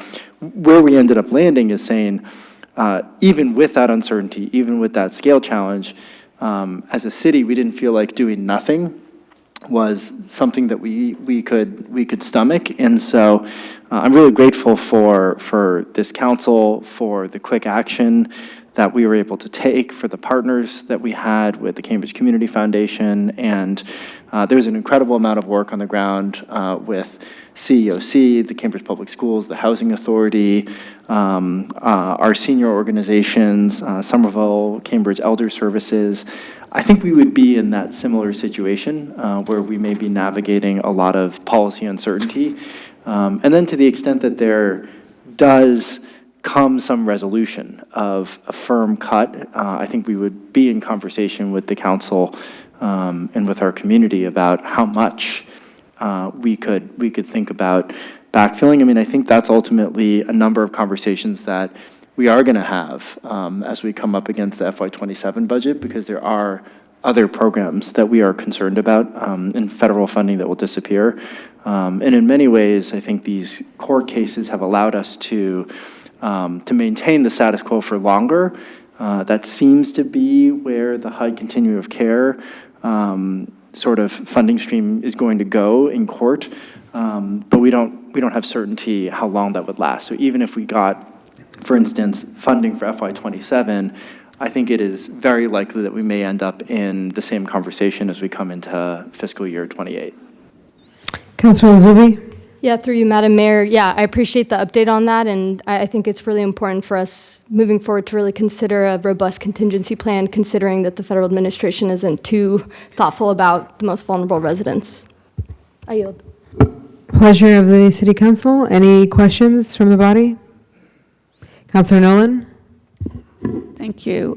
Through you, Mayor Siddiqui, to the city manager, thanks for this update, and thanks to Councilor Azubi for questions. At the beginning, you mentioned that the steps that many of the other cities are taking. We have done an extraordinary amount of work here to ensure that we do everything we possibly can to, within obviously our legal authority, to safeguard our residents. However, there were some policies mentioned. I don't think, for instance, federal administration is using our parking lots for anything, but if there is anything that in that initial round that you are hearing from other cities that we can add on to and ensure that we do everything we possibly can to keep our residents safe, I think would be really important for you to work with the mayor to ensure that the council then weighs in on any of that. And I think my only question on on these variety of lawsuits are, I really hope that the city has heard that we are trying very much to do everything we can, and that the law department is already way overworked. And I hope that there's some folks within the city who are coming through to help us, because it's clearly a strain on us psychologically and probably financially in terms of the work that doesn't get done, as I know I have certainly bugged the solicitor for a number of other things. So I'm just putting out there that if we need additional support for that, I hope that we get it, because this is critically important for us to do in defending our funding and also defending our residents. Thank you, Councilor Nolan. Councilor Flaherty? Yes, through you, Madam Mayor, to the city manager and to the city solicitor. I'm noting the Vasquez Perdomo case. I think I pronounced that correctly. It's on page 10 of the summary. This is the case that, in my view, is such a massive departure from constitutional practice in this country. And I note that the city of Boston has filed an amicus brief, and I also understand and recognize how overworked the city solicitor's office is. But this is such, in my view, such an incredibly important constitutional case where the plaintiffs did seek and receive a temporary restraining order enjoining ICE from conducting stops, unlawful stops, based on racial profiling rather than individualized reasonable suspicion of unlawful presence in the country. And the application of this precedent is remarkable. I mean, this is one of those cases that stands out to me as one that seriously is an attack on our constitutional practice and our liberty rights and protections that have been around since the founding of this country, and really is an attack on the Fourth Amendment. And I note also in the status report that Justice Kavanaugh on the Supreme Court has said that or is indicated in his concurring opinion, if the case eventually reaches the Supreme Court, then the Supreme Court will likely reverse any permanent injunctive relief similar to the temporary relief that the district court previously ordered. It's remarkable, in my view, and I know how overworked the city solicitor's office is, but in my mind, this is one of those cases that can create such a dangerous precedent for application throughout our country, in this state, in this city, to individuals being racially profiled in many of our neighborhoods. So to the extent that there is any available elbow grease in the city solicitor's office, I would ask that if you have it, maybe you can spend it and file or join in an amicus brief joining with the city of Boston, because I really do think that this is one of those cases that is so remarkable, and the response by the Supreme Court, just at this stage of the litigation, is so remarkable that it requires, in my view, a strong sort of argument on our point. So that's all. I just ask. Thank you. City Manager? Through you, Mayor Siddiqui, thank you, Councilor Flaherty, for your remarks, and I think couldn't agree more. As this case was working its way through the court system over last summer, we were organizing across a number of different cities and put out a press statement to the same effect. Essentially, this was during a time where, especially in many of our gateway communities, Chelsea, Lynn, they were experiencing this kind of action. And so significant ICE enforcement that was really targeted on individuals, not with any record or targeting, but sort of just sweeping up people who looked a certain way, were in a certain place. And so we had put out a press statement, essentially arguing that this was unconstitutional. And so we were very dismayed as well when the Supreme Court, essentially disposed of the preliminary injunction on the shadow docket. I think one thing that may be helpful, and this has been learning for me over the last year, but if City Solicitor Bayer could maybe talk us through the process of amicus briefs. I think we've certainly participated as a plaintiff when there's a clear harm in our case, but I think sometimes we're invited, sometimes there's a desire to get a number of amicus briefs, but I think just talking through the process might be useful. City Solicitor? Yes, thank you. And through you, Madam Mayor, to Councilor Flaherty, point well taken on the importance of this case. And then I was just, before the meeting tonight, starting to read the new complaint that was filed today by Minnesota, St. Paul, and Minneapolis, with many of the same issues alleged in that complaint happening right now on the ground in those cities. So we've been working with a few partners, looking at cases where we might be able to join in and support the case through a brief.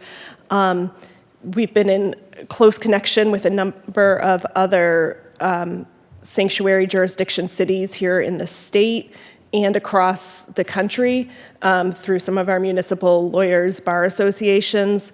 We've been working with the Public Rights Project, which has been taking the lead in much of this litigation on behalf of municipalities. And then there's some other groups as well from even back during the first Trump presidency, when the city participated in some amicus briefs where we've had people who we worked with then who've reached back out when new briefs have come up and asked if the city is interested in joining.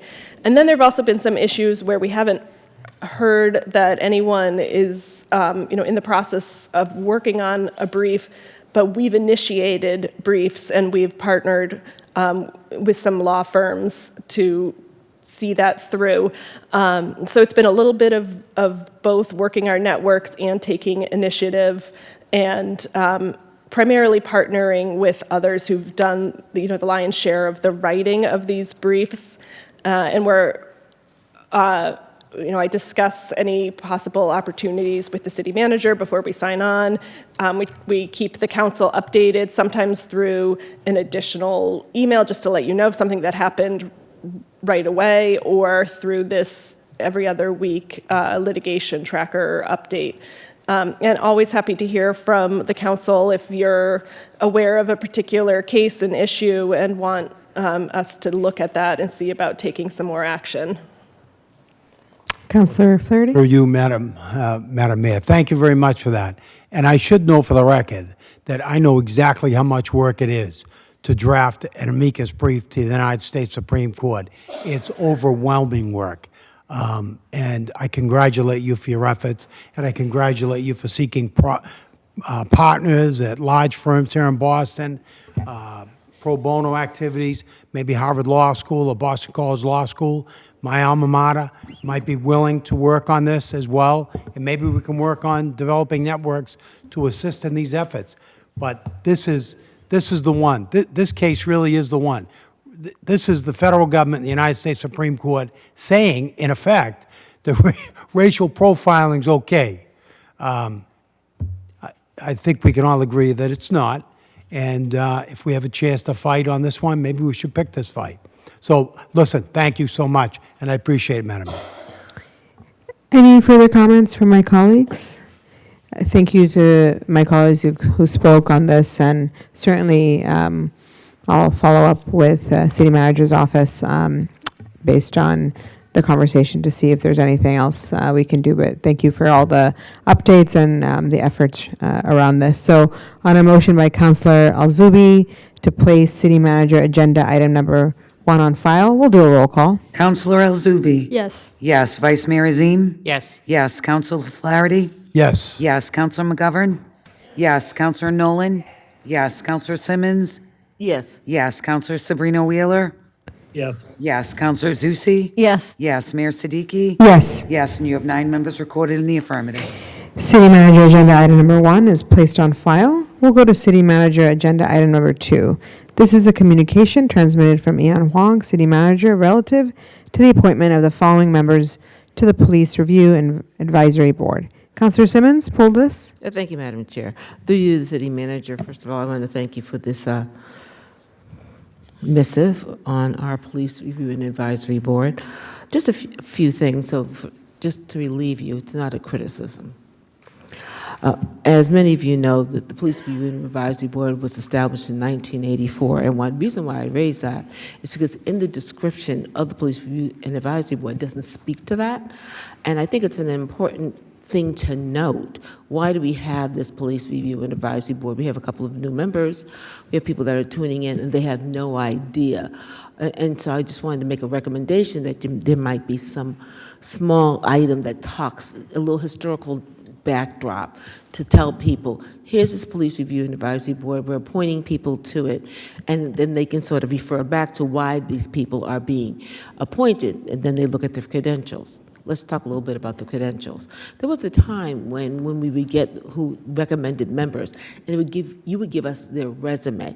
Now you give us a little bit of a synopsis, and not that I take any issue with that, but I don't really get a sense of who they are. I know who they are in regards to being appointed to the Police Review Advisory Board, maybe because we don't quite have the history of why we have it. But I think it'd be important, as long as it's not, the resume is not as long as the Encyclopedia Britannica, get a little bit more information about each member.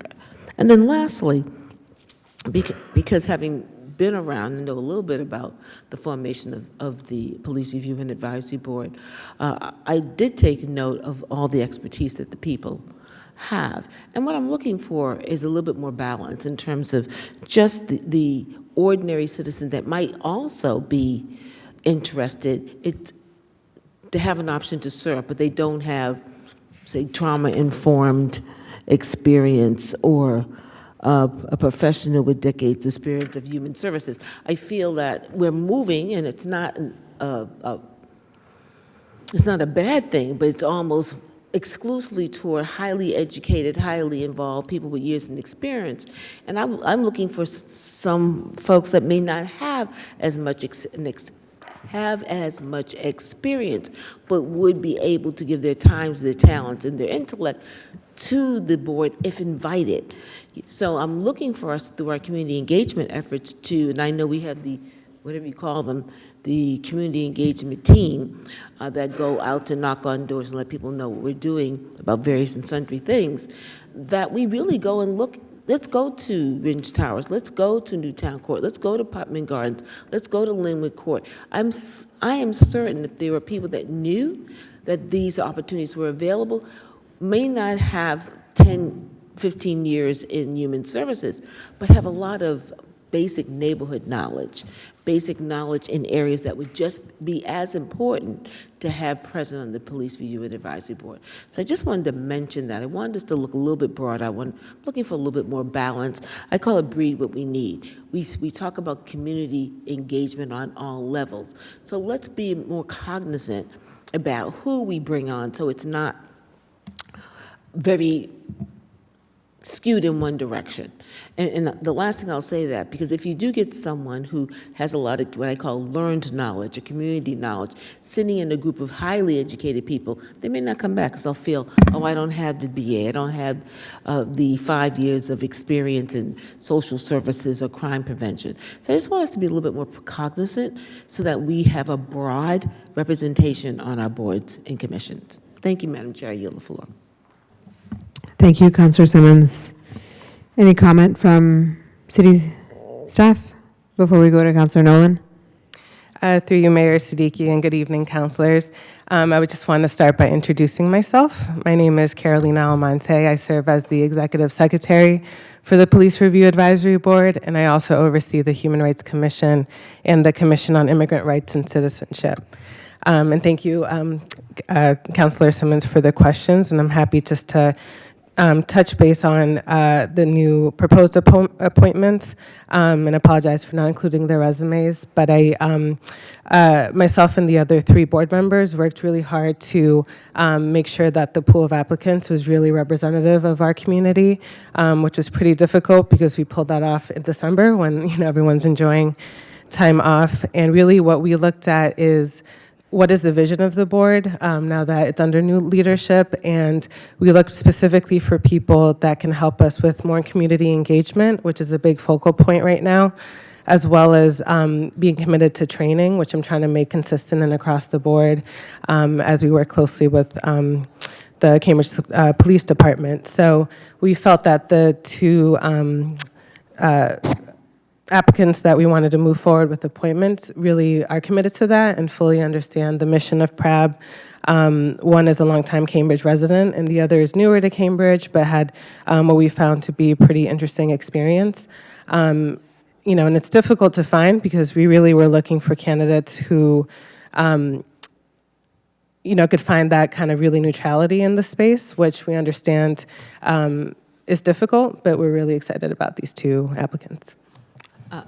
Councilor Simmons? Thank you, Madam Chair, through you again to Ms. I want to say it right, Alamonte, and I'm glad.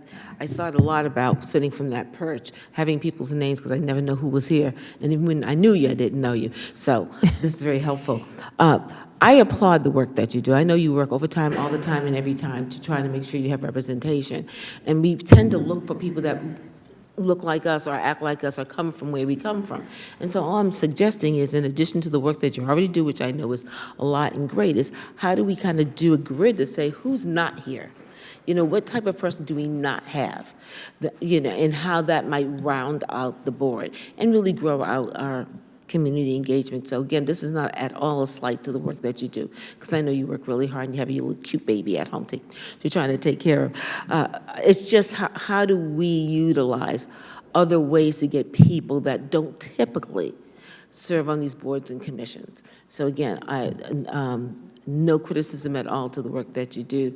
Just looking at opportunities and options to have a broader representation of people from other neighborhoods that we don't. Because I suspect if we were to do a grid, we would see we were trending in a certain direction and not in the other direction that really speaks to diversity and breadth and depth. Madam Chair, I yield the floor. Thank you. I have Councilor Nolan. Thank you. Through you, Mayor Siddiqui, and to the staff. I want to 100% build on what Councilor Simmons just said. This is a review advisory board that works with the police department on training and through the city, and also is critically important when we are looking into complaints that are filed. And it is critically important, as Councilor Simmons says, there's lots of different ways to define diversity, but these resumes in some ways are really, really impressive. And yet, as has been said, if you are someone who has very different life experience and who is what I'm interested in making sure that the residents here are very much willing to look askance at any official report and make sure that they approach it from the perspective of residents across the city. And I think, as also Councilor Simmons mentioned, if you have one person out of 5 who may not feel that they can even speak up because they are intimidated by the education of others, I think it's critically important we consciously, intentionally address that and make sure that the board includes people who are going to provide the kind of oversight and monitoring that we need, as opposed to just accepting anything that goes forward. So I want to, I'm very glad Councilor Simmons raised it, and I fully support her request that we look seriously at how it is that we are providing recommendations for these. I have no reason to oppose these necessarily, but I do I would much prefer that we had assurance that some members of the board were in a completely different mindset than what might be assumed here. And I have a very specific question, which is there in the ordinance that created the PRAB, the PRAB requires quarterly reports. The last one that I remember getting is from 2022. That's the last one on the website. And it's supposed to be provided not only to the city administration, but to the city council. Do we have a full report from the last 10 years of all the cases that have been adjudicated? And if not, how quickly can we get that? Yeah, through you, Mayor Siddiqui, thank you for the question. So, yes, that is something that we will absolutely continue since we've been in this new transition. That's just on my to-do to kind of bring back. I think, getting these appointments, especially since 3 is quorum, so having 2 vacancies has been tough. But that's absolutely something we will continue doing and are aware is required by the ordinance. Councilor Nolan. Thanks. Yeah. And again, look, there was all this talk about what's in ordinances and what isn't filed, and this is something that's really critically important that we do. We care enough about it that we send it. We supposedly are getting all these kudos across the country, and I, for one, have no knowledge whatsoever about whether we deserve any of those kudos, because I have no idea of how it's actually viewed by the general person on the street, partly because we don't get those reports. So I recognize, and I should have said through you, Mayor, I recognize that Director is new, and I'm glad you're working at it. But on the other hand, if this is literally several years before, it's not speaks to you. It speaks to the fact that we have not gotten what is not just legally required, but actually almost morally required to make sure that we're moving forward. And the last time I checked, one of the concerns, having talked to several people who did file complaints, honestly, was that they were not sustained and they felt totally not listened to by the PRAB. Partly because I think they felt that the people were predisposed to just defend everything. That's obviously something we don't ever want to see in other areas of government. So I really hope that moving forward we can ensure that folks are getting fair hearing. And also I look forward to getting that report. I think it would be helpful to have the last 10 years just laid out, because the data is already there. So thank you, Mayor. Councilor Nolan yields. The vote before us today is to vote to approve these and place the matter on file. The issue of what the actual ordinance says, I think we can take up at a later point. But do folks have questions about the specific appointments? I'll go to City Manager with seeing no hands up. Just a quick update. I think we can look up when the last quarterly update was. I think we might be missing the most recent one, but there have been quarterly updates to the City Council, I think in the last term. So we did start those up again, and all the meetings are ultimately public meetings. And so there is a lot of documentation in terms of what has been on the agenda and the decisions that have come before PRAB. But certainly I think your points are well taken, and there is good work to do. I see no further commentary from my colleagues. I'll entertain a motion to approve the appointments and place the matter on file. On a motion by Councilor Simmons, we will do a roll call. Councilor Al-Zubi. Yes. Yes. Vice Mayor Azim? Yes. Yes. Councilor Flaherty? Yes. Yes. Councilor McGovern? Yes. Yes. Councilor Nolan?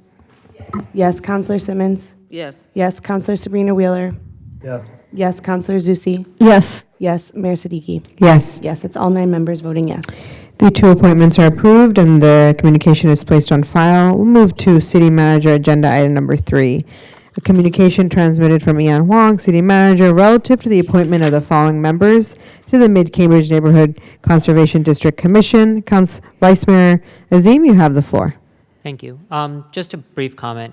I know we now have not less new, but newly appointed powers to review council appointments by the city managers to different boards and things like that.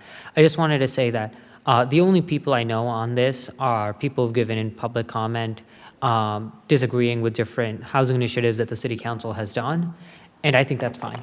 I think that is a democracy. There's a lot of different opinions. I know that in the past, some people have brought up concerns if someone has a different opinion than they do and has given public comment. I just wanted to say I think that's fine. The only people I know here have very different politics than mine, but it's a democracy. We need all sorts of different voices represented. So happy to vote for this, but just wanted to acknowledge that. Thank you, Vice Mayor Azim. Any comments from my colleagues on these appointments? Hearing none, on a motion by Vice Mayor Azim to approve the appointments and place the communication on file, we'll do a roll call. Councilor El Zubi. Yes. Yes. Vice Mayor Azim. Yes. Yes. Councilor Flaherty. Yes. Yes. Councilor McGovern. Yes. Yes. Councilor Nolan. Yes. Councilor Simmons. Yes. Councilor Sabrina Wheeler. Yes. Yes. Councilor Zusi. Yes. Yes. Mayor Siddiqui. Yes. Yes. And you have 9 members recorded in the affirmative. The appointments are approved and City Manager Agenda Item Number 3 is placed on file. We'll move to City Manager Agenda Item Number 4. A communication transmitted from Ian Huang, City Manager, relative to the final landmark designation report for the Nathaniel Stickney House at 45 Mount Auburn Street. Councilor Nolan, you have the floor. Thank you, Mayor Siddiqui. This is relative to a recommendation for final landmark designation report, and it was, as usual, a report that has lots of data and information on it, which I always learn something about the history of whatever it is in Cambridge, not just usually the building, but the neighborhood and also what was going on at the city at the time. So I'm really excited always to read that. I'm also excited about the plans for 45 Mount Auburn Street. The owner is dedicated and committed to having a center that will enhance the city, that will benefit the square, and that will preserve the building. As noted, it's part of the Harvard Square Conservation District, so there's lots of restrictions and rules and regulations that have to be followed by it. So I wanted to say that that history is important, and for me, to landmark seems something that I cannot support because this is a project that is desperately overdue, I think, in the square. I've toured the building. I'm sure all of us have. It was graciously offered to everyone to say, come in and see the building. There is work that needs to be done, and to landmark would be highly restrictive. It would create more expense and also more delay. And what I also want to say to the Historic Commission is what was interesting to me is in the recommendation, it even said, this is a building, it can be moved, the additions can be taken down, it can be reoriented. So I don't understand why landmarking is necessary, given that all of those conditions are already approved in the recommendation. So I will say I will be voting against this for those reasons. I really appreciate the report, and I appreciate also, and the reason I feel very comfortable in that is the Harvard Square Conservation District already has some, and the owner itself has said it's going to continue to be a nonprofit center. It's going to be used for the benefit of the community. It is clearly going to bring into the square exactly what we need in terms of civic engagement. So I'm very happy. I would love for this to be done as soon as possible, and it is for that reason that I would not support the landmarking recommendation of the commission. Thank you, Councilor Nolan. I have Councilor Al-Zubi and then Vice Mayor Azim and then Councilor Simmons. Thank you, Madam Mayor. Through you, I'd like for there to be some more time to hear more from the organizers and folks who've been directly involved, as well as process the report before the vote. So I want to make a motion to charter right. So Councilor Al-Zubi exercises her charter right. We will move to the next item on the city manager's agenda. We don't need a vote on that. We are going to city manager agenda item number 5. This is transmitting communication from Ian Huang, city manager, relative to the appropriation of $100,000 received from the Mass Broadband Institute to the Grant Fund Library Other Ordinary Maintenance Account. Funds will be used to help support local digital navigators and provide devices to residents in need, including the distribution of up to 190 laptops and hotspots to qualifying residents in need, and supporting the work of digital navigators serving individuals at the Cambridge Library and Cambridge Public Schools. Councillor Simmons, you have the floor. Thank you, Madam Chair. I see that we have Director McCauley on the screen, so I would like to give the floor to her to talk us through a little bit about how she sees this appropriation, how it's going to work, and then I have some questions after I hear from her.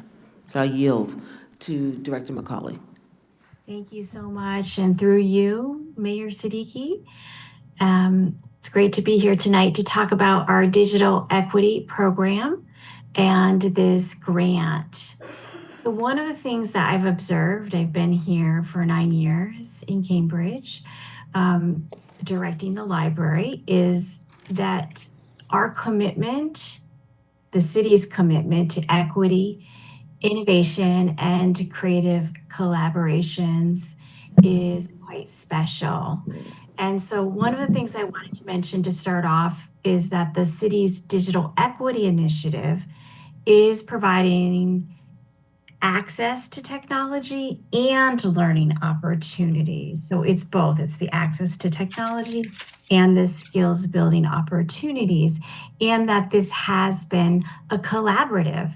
And I think that's one of the special things about this grant through the Mass Broadband Institute, is that it really has been a collaboration. And then this is helping to continue that. And and it's not only a collaboration with some wonderful nonprofits, including CCTV and Justice Start, and it's also been, and many others, this digital equity collaboration has also been with 4 city departments: the Cambridge Public School District, Human Services, IT, and the library. And so our digital navigators, they connect residents with a wide array of services. This includes identifying and assessing individuals' digital needs and tech learning, assisting residents in signing up with low-cost internet providers, troubleshooting connectivity issues, and helping to connect residents with those devices that they so desperately need. This includes low-cost computers, free devices, a combination of the two, hotspots, or related equipment. So for example, since June of 2024, our wonderful digital navigator at the library, Dana, has served 788 patrons, distributed over 100 devices, and co-taught a 12-week Microsoft Office workshop with another digital navigator. And I wanted to invite our Assistant Director, Jason Yee, to share a little bit more specifically about the grant. Thanks, Jason. Thank you, Maria. This is Jason Yee. So through you, Madam Mayor, to you, Councillor Simmons, this specific grant comes from the Mass Broadband Institute. So they had a program through which the city participated and worked with a consultant to create a digital equity study report. And at the end of that report, they looked at data for Cambridge residents specifically in terms of what their digital equity needs were. At the end of that study period, we were invited to apply for this grant, which was for up to $100,000 to implement some of the specific recommendations from that study. So we did apply for that grant, and were awarded it. The two specific recommendations from the study that were part of our grant application were extending the digital navigators for the public library and the public schools. The other source of funding for those navigators was ARPA money. That funding is going to run out in March. So part of this $100,000 will cover the salaries for those two positions from March through the end of this regional digital navigator program in June. And the remainder of the $100,000 is set for refurbished or new laptops and hotspots with up to a year of internet service prepaid on them. The Digital Navigator pilot has been distributing devices that were coming in from a different grant funding stream. Unfortunately, that grant funding has ended, so now we're looking to use this new grant to be able to restart distribution of laptops and hotspots. Councilor Simmons? Thank you, Madam Mayor. Through you to Mr. Yee and Director McCauley. Thank you for that information, particularly when you talked about digital equity needs. So through you, Madam Chair, to the city manager, I'm very pleased to see this program and how it's going to lend opportunity to the people that are kind of locked out of the information portal because they don't either have or understand how to take advantage of technology. That being said, I just want to bring you back to a couple of months ago when we talked about having seniors who have said that they had hard time participating in engaging with us in the council because they did not have access to technology. And the response back was that we couldn't afford it. And so I'm hoping that, because when I heard the list of organizations, departments, if you will, that we're working with, CCTV, DHSP, Justice Start IT, I didn't hear Council on Aging. Now, maybe it was an oversight, maybe didn't think about it. But the point I'm trying to make here, if this is an opportunity where senior citizens in particular, although they're not named here expressly, have an opportunity to be able to participate, use their digital technology that seems to be low cost or no cost through this grant, and then be trained to be able to participate in council meetings, I think that would be huge, because they themselves have said, either send it to us by mail, we don't want to come because it's too late in the evening. And you and I, Mr. City Manager, talked about, and I will be talking about this with the Vice Mayor when we have a meeting through Government Ops, is how do we make public comment more accessible to people? Well, this is an opportunity that I hope will not miss our senior citizens, particularly those that live in the 11 senior citizen buildings that have community rooms, have a lot of staff infrastructure that could help them if that opportunity were to come and meet them at their door.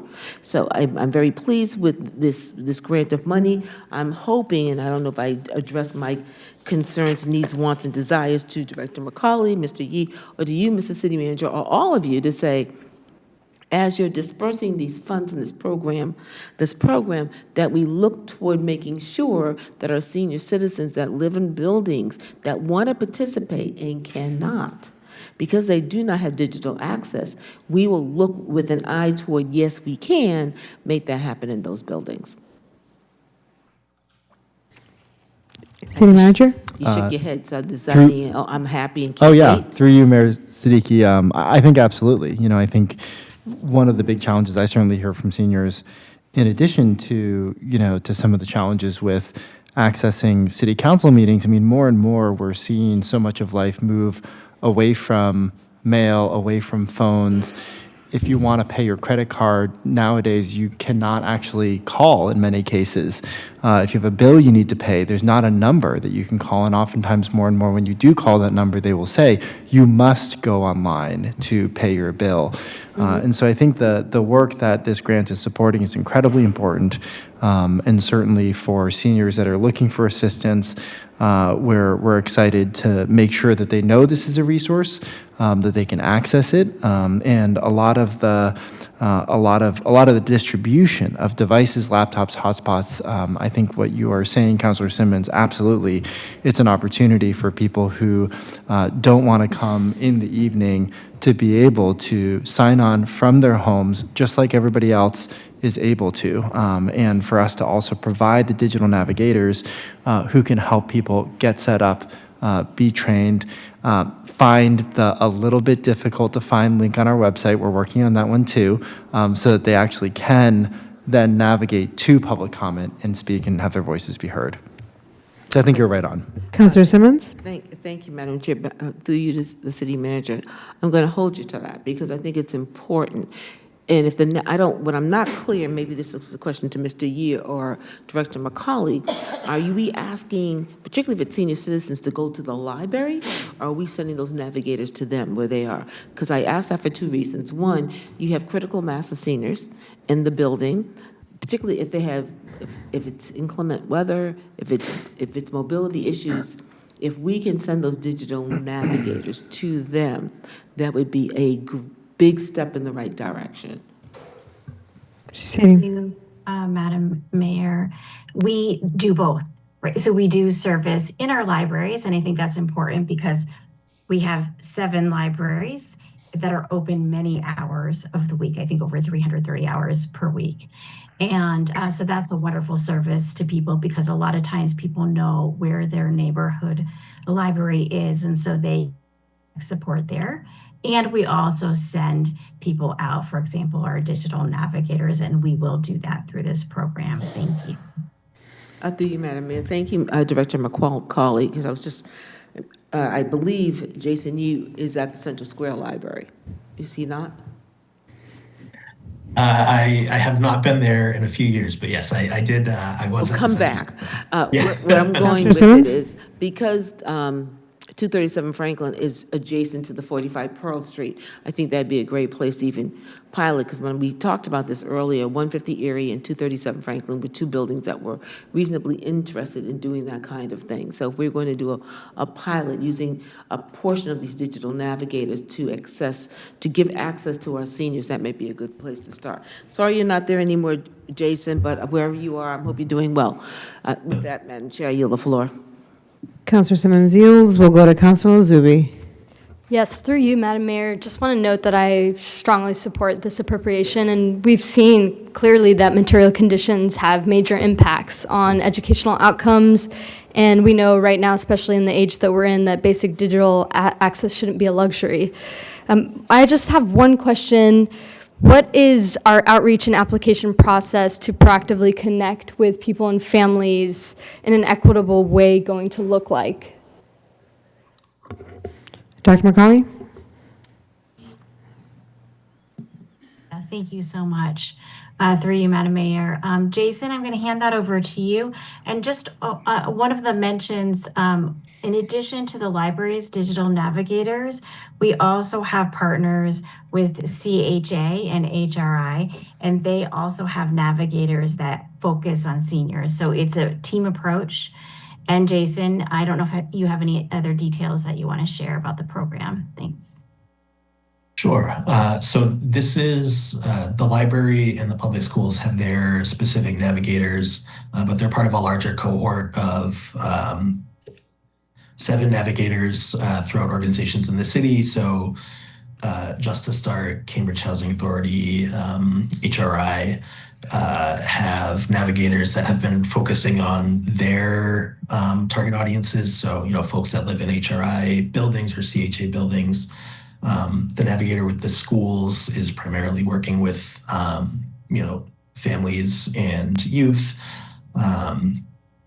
There are navigators at CCTV, and these navigators are working across different locations. So right now, there are navigator services available either through appointment or as drop-in and there are specific classes that people can take. They can also sign up for just like a 30-minute time slot with, they have some specific problem that they need to work on getting solved.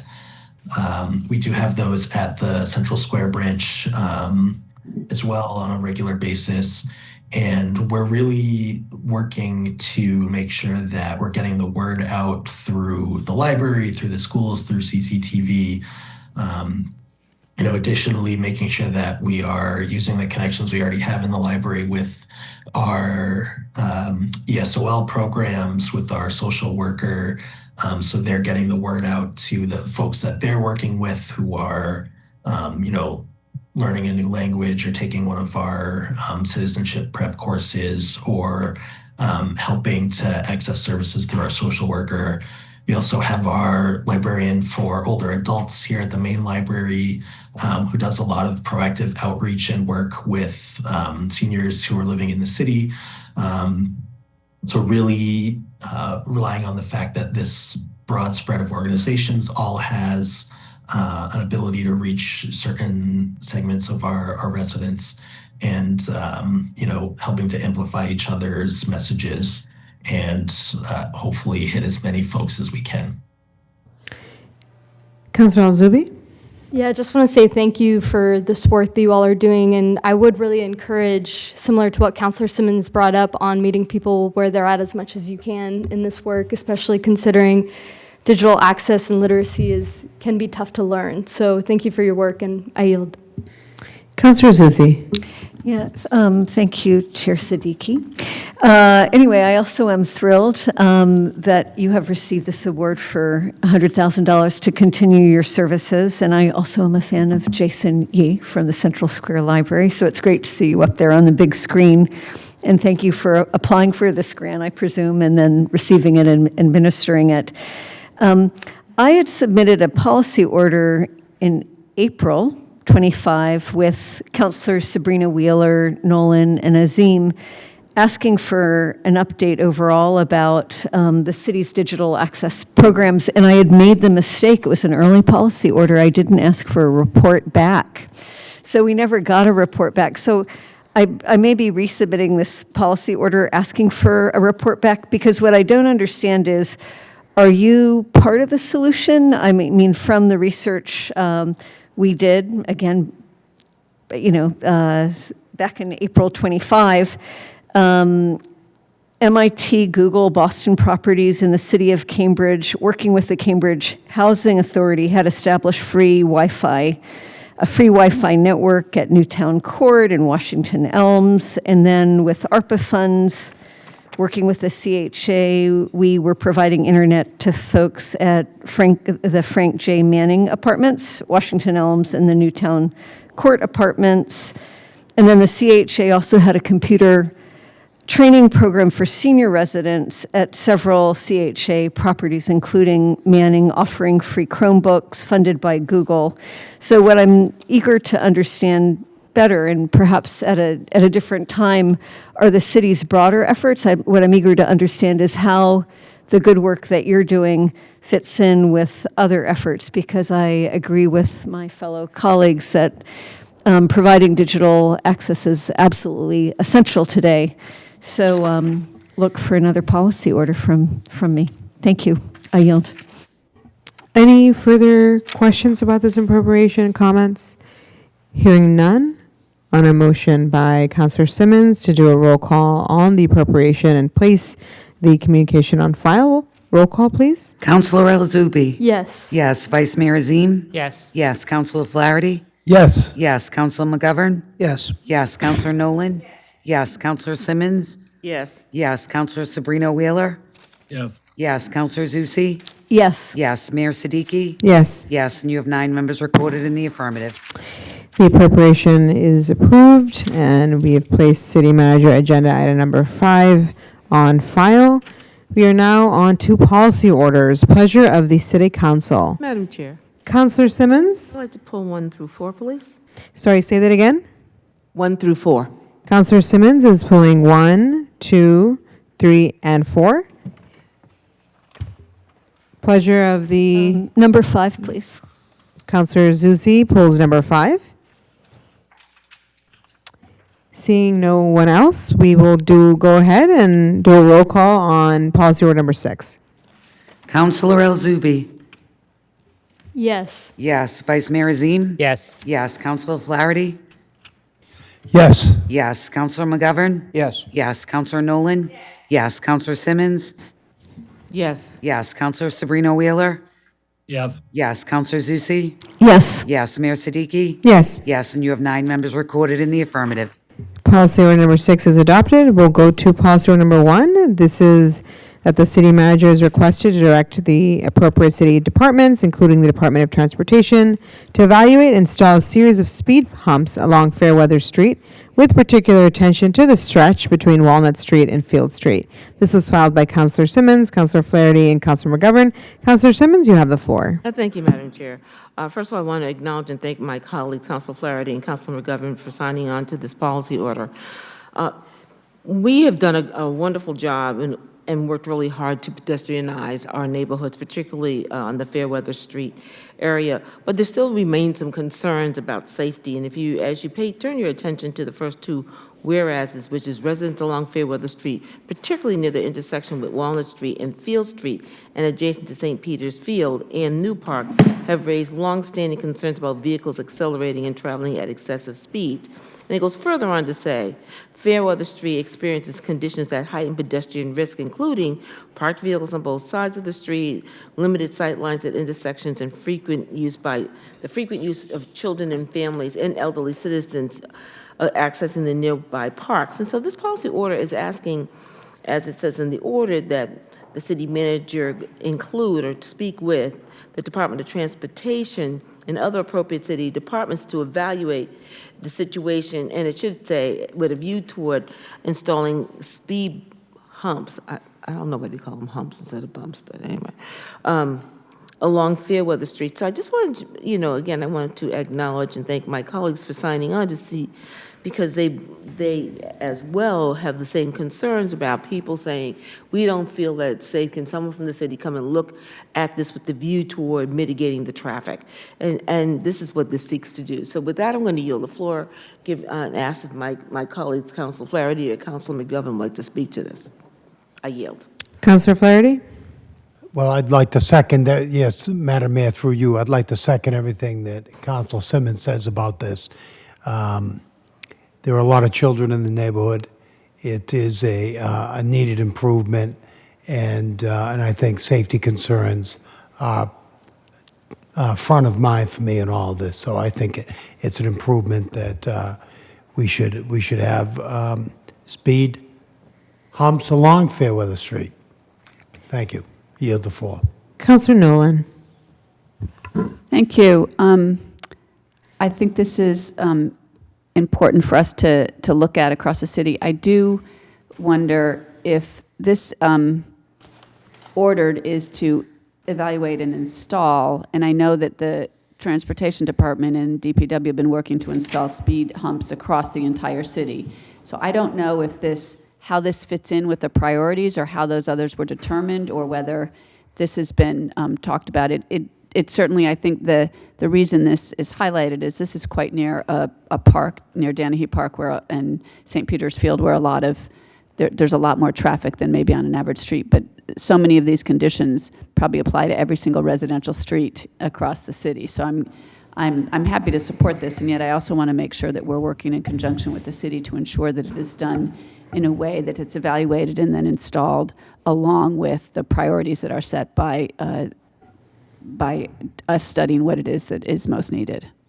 Thank you, Councilor Nolan. I'll just mention that we do have the fall 2025 installations that happened, and those were based on feedback from prior requests, really, from residents and even the city council. So that was an initial pilot that happened just in this fall, and moving forward, new locations will be evaluated using both kind of community submitted traffic calming requests and other criteria. So I think that you proposing this to me I think it fits, and I think it is a good call out to see what happens after this pilot and what the timeline is. Councilor Simmons?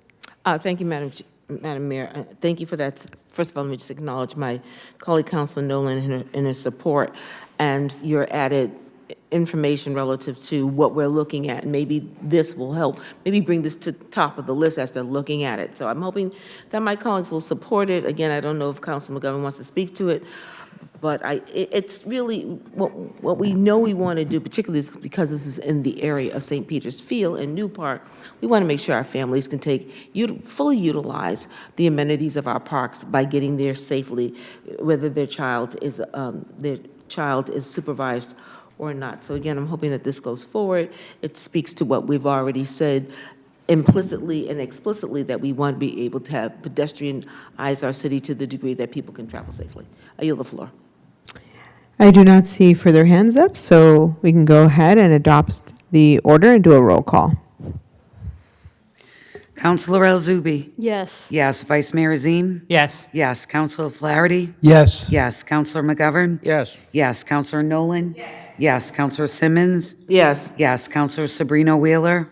Yes. Yes. Counselor Zusi. Yes. Yes. Mayor Siddiqui. Yes. Yes. And you have 9 members recorded in the affirmative. Policy order number 1 passes. We'll move to policy order number 2. This is that the city manager is requested to direct the city solicitor and the community development department to review and report back to the council on legal parameters related to city funding and tourism destination marketing district restrictions and oversight and accountability related to the operation of the visitor information kiosk and related governance expectations, including alignment with city priorities. This is filed by Councilor Simmons and Councilor Flaherty. Councilor Simmons, you have the floor. Thank you, Madam Mayor. First of all, let me just acknowledge and thank my colleague, Councilor Flaherty, for supporting this policy order. We just recently, I think it was December, but I don't know, it seems like forever ago, we had a presentation from the Office of Tourism. It was a very extensive 75-slide presentation, lots of information, hard to sort through it all. But it still left a lot of questions, Madam Mayor. So I want to take the moment just to explain the intent behind this policy order, because I think it's important to be clear about what we're trying to do here. At the December Economic Development Committee hearing, we heard strong appreciation for the work of the Office of Tourism. And I stand very clear that I was here on the ground floor when the Office of Tourism was established and the role that it plays in supporting Cambridge's local economy.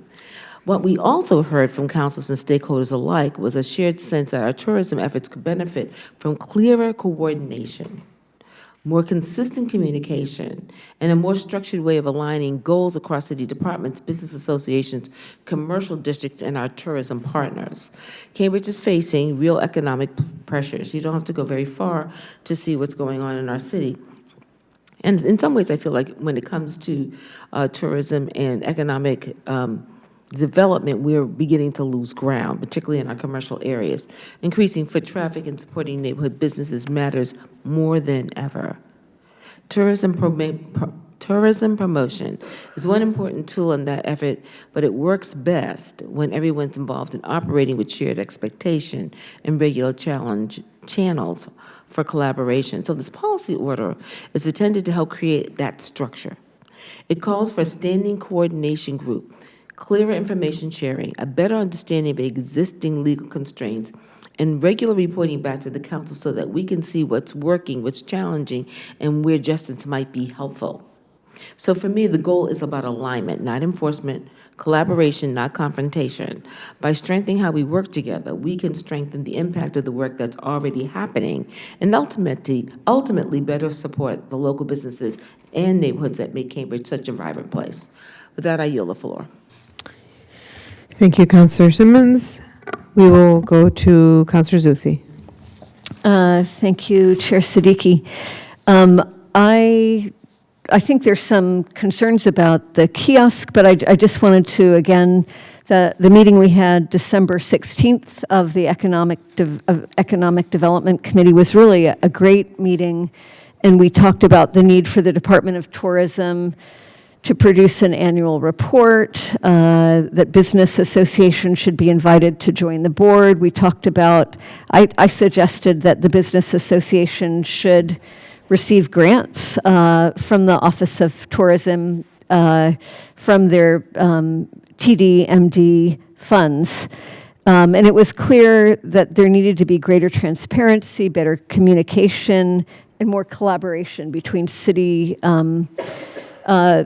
business associations and the Department of Tourism. So I feel as though they've been a mysterious organization because they haven't been producing annual reports, but I was really impressed with Candice Bell, I don't know how to pronounce her name, but Lieu, her work, and I feel as though they're joining the Michelin Guide is going to reap great benefits for the community. I think she's heading in the right direction. I do feel that the construction that is happening at what was the pit, that it's been going on for years and years and years and years, really hampers the kiosk and programs there. I feel like Culture House is doing good work, but they're really hampered. I had written earlier to Deputy City Manager Watkins about when finally it will no longer be a pit, but when the Harvard kiosk area will be completed, and I guess we hope that work will be done in November of '26. So I think that's going to be a huge game changer for the kiosk, and I think it'll make all the difference there. I think part of the challenge with the kiosk is not only the construction, but that its mission is it's unclear. What was great about Out of Town News was that it going there and seeing newspapers from all over the world and magazines from all over the world was really a transcendent experience. I mean, Cambridge is the home of so many thought leaders, and I think we think big in this city, and I feel like the Out of Town News business at the kiosk sort of was a statement of Cambridge thinking big. And I was surprised when I visited the kiosk this weekend to find, again, there was an art show featuring Boston artists. It was nice artwork, but I felt like whatever happens in the kiosk should either be local, it should have either a Cambridge focus, or else it should be sort of transport us to other places and make us think more broadly. So I hope as part of this exploration that we'll be thinking more about what the mission of the kiosk should be. I know there's been some concern about it has to be quiet in the kiosk or quiet around the kiosk, which is, I think, an issue because it is sort of the commons for Harvard Square. It's the center for Harvard Square. So it seems like there should be able to be some noise and activity there. So again, I think we need to rethink the mission and the culture of the kiosk, but I think we're heading in the right direction, and we will especially be there once construction is completed in the surrounding area. So thanks to DPW for overseeing all of that work, working with the MBTA, and I look forward to its final completion. Thank you. I yield. Anyone who hasn't spoken yet on this order? Councillor Nolan. Thank you, Mayor Siddiqui. I'll be brief. I can certainly support this. I do appreciate that we need to build on the work that was done on this issue, and this asks for a report so that we can all coordinate and understand. It is something that I think the more that we can get the reports and information, the better for all of us. And the coordination, I'm glad to see the business associations in here, and I think it may well be also, and I'm sure this was the intent of this order, to include the institutions as well, because so much of our tourism, frankly, to this city comes because of Harvard and MIT, and to a lesser extent Lesley, because it's a smaller institution, but they are clearly involved in how it is that tourism dollars end up in our city. There's been certainly a decline over the last few years, and there's a concerted effort by some people to not have us be a tourist destination, and we have to counter that. So I can support and look forward to this being a report so that we can work together on understanding how it is that all the entities can help strengthen the city. And I will note that the kiosk is one part of it, but we also hopefully very soon will have some pedestrianization of Harvard Square, which will dramatically increase I think the livability and tourism dollars spent there. Thank you, Mayor Siddiqui. I yield. Anyone who hasn't spoken? Hearing none, we can go ahead and do a roll call on adopting. Madam Yeah, Chair, yes. very briefly. Counselor Through- Simmons? Through you to my colleague, Counselor Susie. Thank you. You brought up 2 points that I didn't, so I appreciate you bringing them up. One being Culture House in particular, and I know the city manager's here. I have to tell you, I'm a bit perplexed how we got Culture House. I know it went out to bid. They were the one that won the bid, but I think they're out of their depth. They come from Somerville. They think about Somerville, and I think that's why you see businesses. You can come to the table, Mr. City Manager. I'd love to hear from you on this. I'm just perplexed because nothing, not to cast any aspersions on Culture House, but there are some organizations, they probably do wonderful work, but they really don't get Cambridge. And because they don't get Cambridge, they program outside of Cambridge. I don't know why, Mr. City Manager, if you can walk slowly if you'd like. I just don't understand why we even had a process when we had organizations that were local that could have done the work. It's almost like a slap in the face. But now you've got them, and so would someone go and talk to them and say, you know, you've contracted with Cambridge to do something in Cambridge. Boston's a lovely place. They can do their own marketing. Somerville's in their own place. They can do their own marketing. But you have to,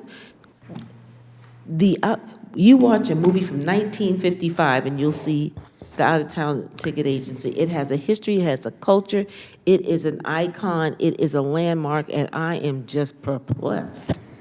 So, City Manager, I think this order calls for convening a coordination group. It calls for reviewing the legal parameters, the oversight, accountability. Within that, there's questions about Culture House and the kiosks. So if you can, you know, provide a comment, and if you need more time, we'll obviously I will do certainly, this. if he needs more time, I'll Yeah. I'll be in your office tomorrow. Please go ahead. Through you, Mayor Siddiqui, you know, I think there's some intersection between parts of this policy order regarding the broader TDMD work and the Harvard Square kiosk. I'd probably argue that those are somewhat distinct issues. I think to Councilor Simmons's commentary, I mean, we ran a very transparent, open, and legal process for the procurement of the Harvard Square kiosk. This was the second time we ran the procurement. There were a number of bidders, and I think some of the bids were just not actually responding to ultimately what was in the RFP, and that made it really difficult to choose certain folks that were excited about being part of the Harvard Square kiosk and programming it. I think there are actually just legal restrictions in terms of when we run an RFP, we put out a set of criteria for folks, and the bids actually have to meet those. Culture House ultimately put together a really strong bid. I think they've been doing good work. I'd maybe defer to Assistant City Manager Peters just to talk a little bit more concretely about some of the work they've done. But I know there may be some disagreement in the community. I think that does happen in a community as diverse and vibrant as ours. But also I think it does feel a little peculiar that in this chamber we're sort of criticizing one of these vendors. I mean, I'm happy to maybe have some of these conversations. I know we've talked about this a little bit, but happy to have some of these conversations in the right Mr. setting. City Manager, before you Councilor yield the Simmons? floor, I'm going to save us some time. Rather than have Deputy City Manager Peters extol the virtues of Culture House, we'll put this on the table for now. You and I will have a conversation about this. And what this report is asking you to do is to give us more information. I would ask my colleagues to read that RFP, because some of the problems that we have are because of it. So I will yield the floor. You know, you can relax. We can take this up at another time. So we have the order before us. I don't think anyone else would like to speak to the order. So we'll go ahead and do a roll call on adopting policy order number 2. Counselor El-Zubi. Yes. Yes. Vice Mayor Azim. Yes. Yes. Counselor Flaherty. Yes. Yes. Counselor McGovern. Yes. Yes. Counselor Nolan. Yes. Counselor Simmons. Yes. Yes. Counselor Sabrina Wheeler. Yes. Yes. Counselor Zusi. Yes. Yes. Mayor Siddiqui. Yes. Yes. And you have 9 members recorded in the affirmative. Policy order number 2 is adopted. We are going to policy order number 3. That the city manager is requested to conduct a comprehensive review of existing safety and security measures at Cambridge City Hall, which shall include an assessment of physical access controls, visitor screening practices, on-site security staffing and training, emergency response and evacuation protocols, and the use of security technologies such as surveillance systems and alarm monitoring. This was filed by Councilor Simmons and Councilor Flaherty. Councilor Simmons, you have the floor. Thank you, Madam Mayor.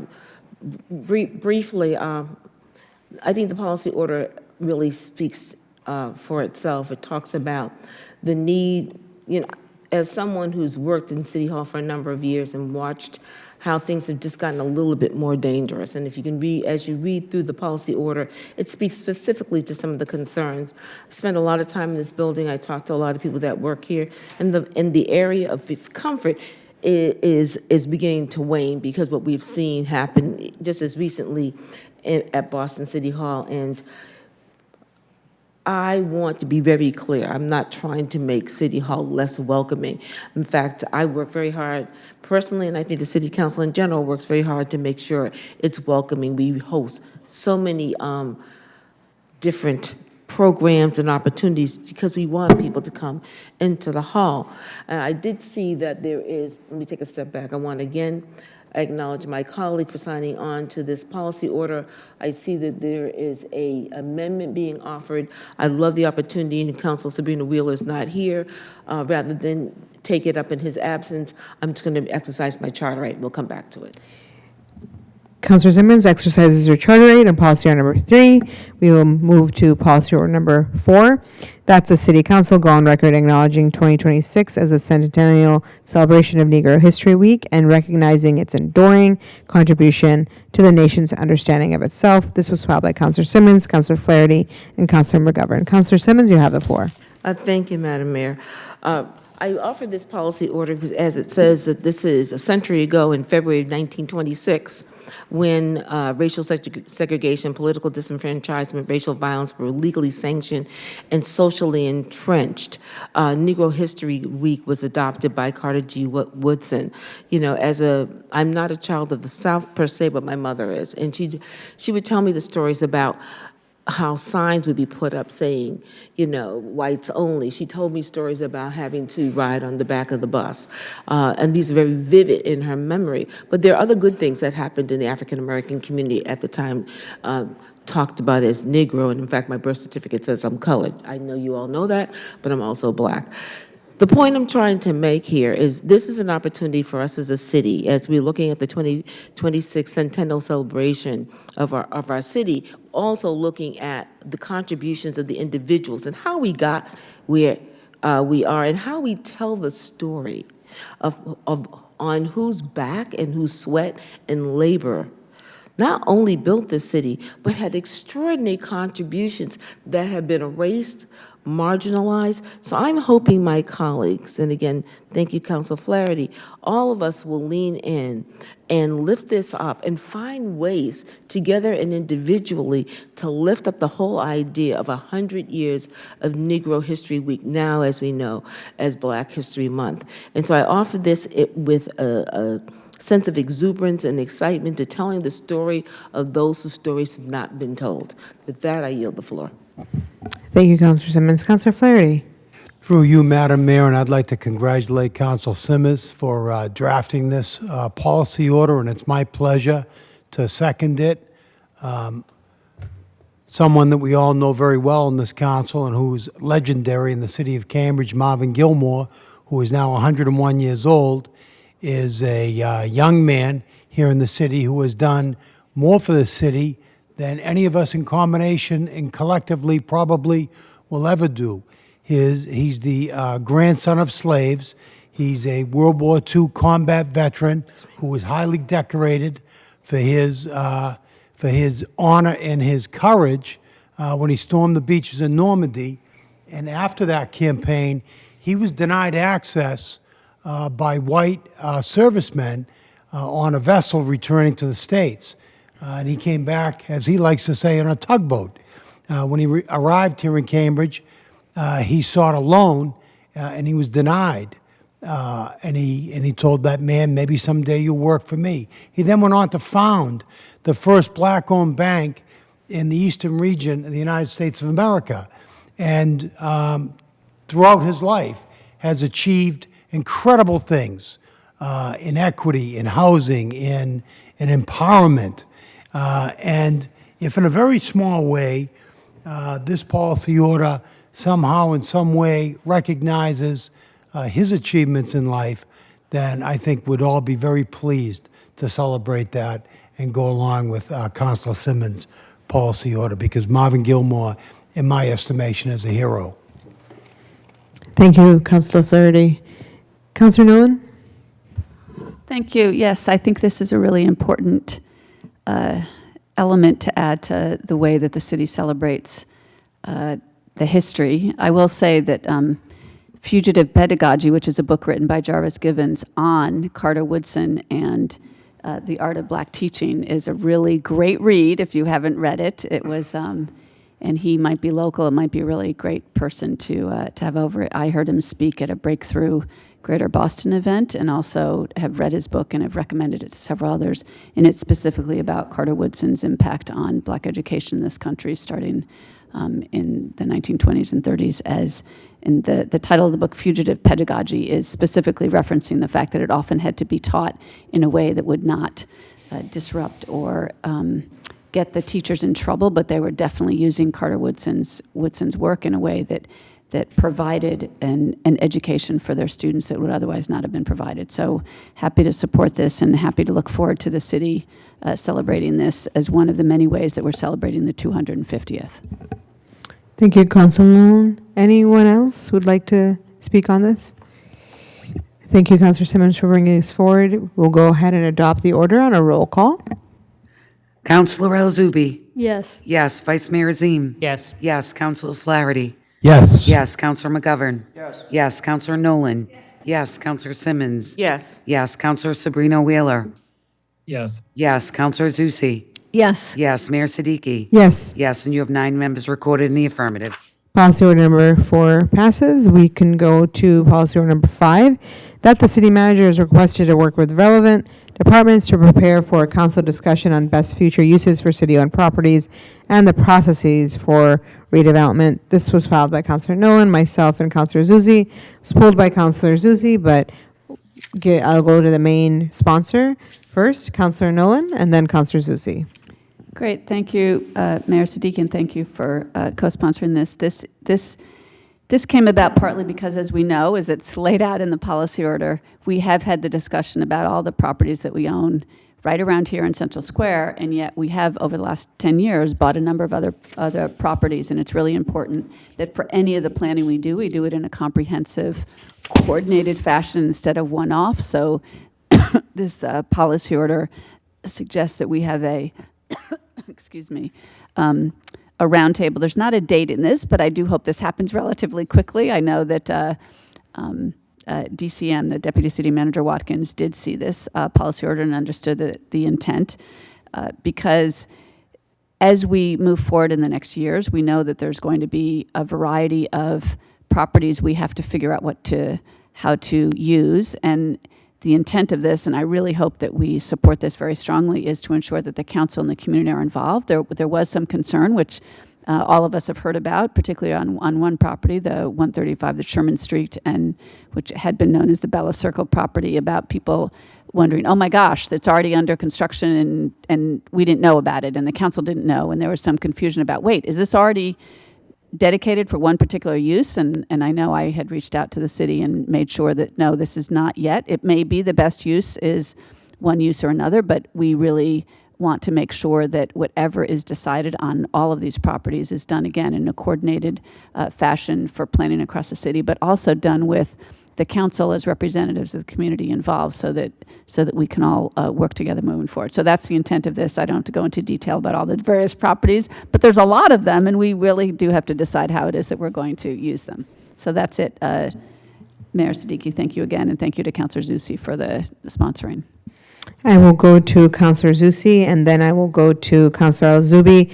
I just have to use the restroom, so Vice Mayor Azim will take the floor and facilitate. Thank you. Thank you, Chair Siddiqui and Chair Azim. Two in one. Councillor Nolan, thank you for drafting this policy order and inviting me to be a co-sponsor. I have a question through you, Chair Burhan, really for the Deputy City Manager, which is, I know the City Council has requested an inventory of city properties several times, I think, but have we ever actually received it? So through you, Chair Burhan, to the Deputy City Manager. Through you, Chair. I know we provided to some. I'm not sure we provided it all. So I think as part of this report, we can provide that as well. And I think, as part of the doing a roundtable, we can certainly provide that in a more formal way. Excellent, and thank you.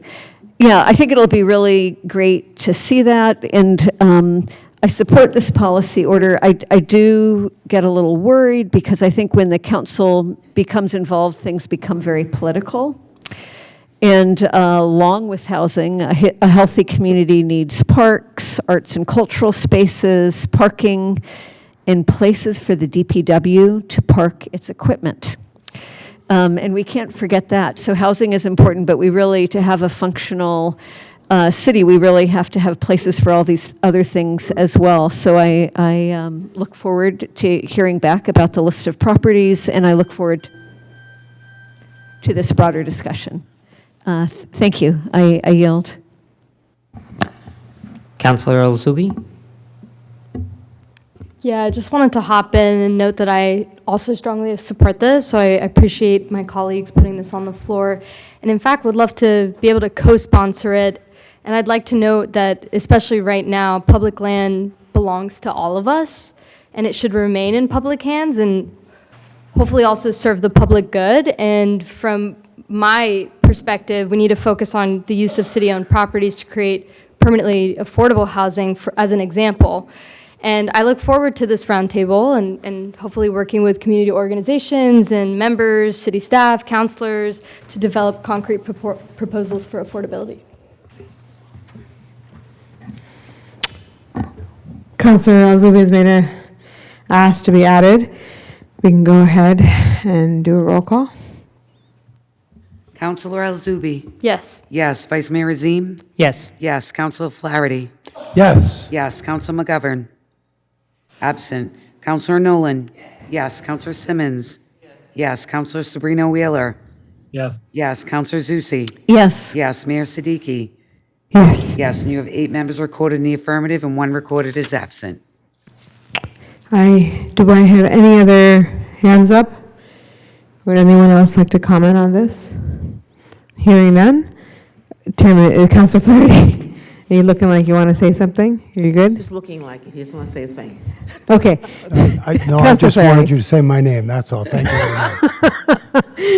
Thank you. So we'll go ahead and do a roll call on adopting the amended policy order. Councillor El-Zubi. Yes. Yes. Vice Mayor Azim. Yes. Yes. Councillor Flaherty. Yes. Yes. Councillor McGovern. Yes. Councillor Nolan. Yes. Councillor Simmons. Yes. Yes. Councillor Sabrina Wheeler. Yes. Yes. Councillor Zusi. Yes. Yes. Mayor Siddiqui. Yes. Yes. And you have 9 members recorded in the affirmative.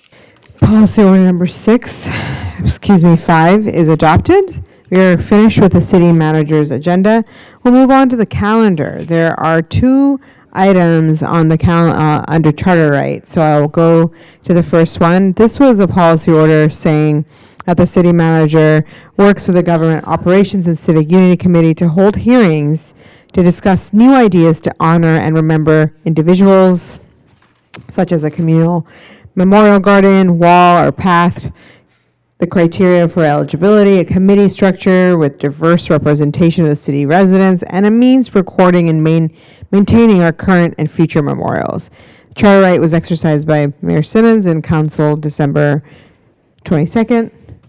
I will go to you, Councilor Simmons. Thank you, Madam Mayor.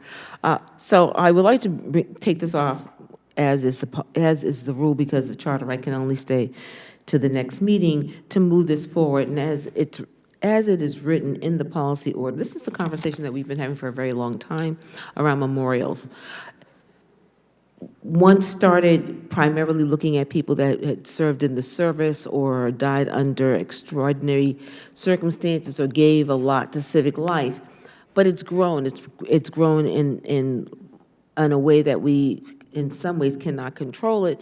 We have memorials on one block will have 4 different signs for 4 different people, all very important, but it's not a method or practice that we can sustain. And so the idea behind this policy order is to work with the city manager and two of the subcommittees, the city council, say, is there another way that we can do it so that we can be honoring, so that we can honor those that need to be honored, but not in such a way where we sort of run out of city-owned real estate to place them up. And so that's what this policy order seeks to do. Let's look at it, let's have some conversations, let's take it out to the community, and come back with a recommendation on how we want to do that. With that, I yield the floor. Thank you, Councilor Simmons. Any other commentary on this?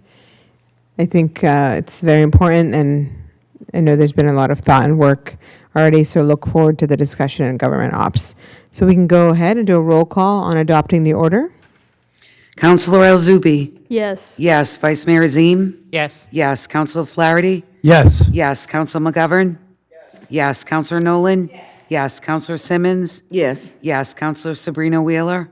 Yes. Yes. Councilor Zusi. Yes. Yes. Mayor Siddiqui. Yes. Yes. And you have 9 members recorded in the affirmative. Calendar item number 1 passes. We'll go to the calendar item number 2, which was a policy order around restricting eligibility for on-street resident parking permits in new transit-oriented developments. That was filed by Councilor Zusi, Councilor Azim, and Councilor Nolan. And the charter right was exercised by Mayor Simmons and Council in our December meeting. I'll go to Councilor Simmons. Do you? Thank you, Madam Mayor. So I exercised my charter right, and I'm still in the same place. On the third whereas, it says the city seeks to encourage the use of public transit. And I think public transit is important, but it's not been reliable. And I know we've also talked about maintaining, sustaining, or adopting an idea where we pay for transit, free transit to get our folks around the city. So it's a notable cause. I just worry that we lay so much on unpredictable means of getting around the city, public transit being one of them, not to throw the MBTA under the bus, but we know that it's been less than reliable. And so when we offer a policy order that in part depends on a system that is not tremendously reliable for various and sundry reasons too long to go into, it gives me pause. And so is before us now to be taken up. It probably will pass, and I will vote for this only because it says that we are to get some information back so that we have some policy choices, so we can make some decisions. So with that, I will vote in favor, but I just wanted to say, and I would like to hear from my colleagues, Councilor Zusi, Vice Mayor Azim, or Councilor Nolan, or maybe not, because it's the hour is moving along. But I just wanted for my colleagues to understand, I'm not trying to be obstructionist. I just have real concerns over depending on a mode of transportation or transportation operation that has been less than reliable. I yield the floor. Thank you, Councilor Simmons. Councilor Zusi, and then Councilor Azim, and then Councilor Nolan. Thank you, Chair Siddiqui. This policy order was inspired because there's extraordinary parking scarcity in many areas, and I'm sure many of you all received letters from people around Ellery Street. They're concerned there are going to be many large developments around Ellery Street and off of Broadway where there already is incredible parking scarcity. All of those, most of those developments are within a half mile from the Harvard Square T. So those would be properties where residents would not receive parking permits. So the idea is that those living in these transit-oriented developments that are within a half mile of MBTA stations would be encouraged to use the MBTA. It's only going to get better, Councilor Simmons. The buses are supposed to be getting better in the next 5 years, and I think the Red Line is really getting much, much better.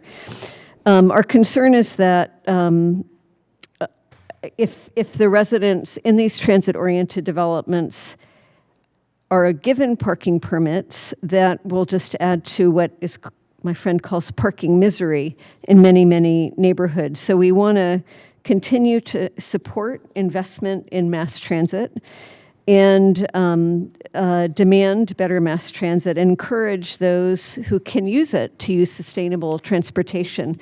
Apparently this is working in Somerville, and those that are choice limited, individuals with disabilities and residents of affordable housing units are sometimes given, are provided with exemptions. So they might get a permit. So there is a possibility to get a permit if you really need one in one of these transit-oriented developments.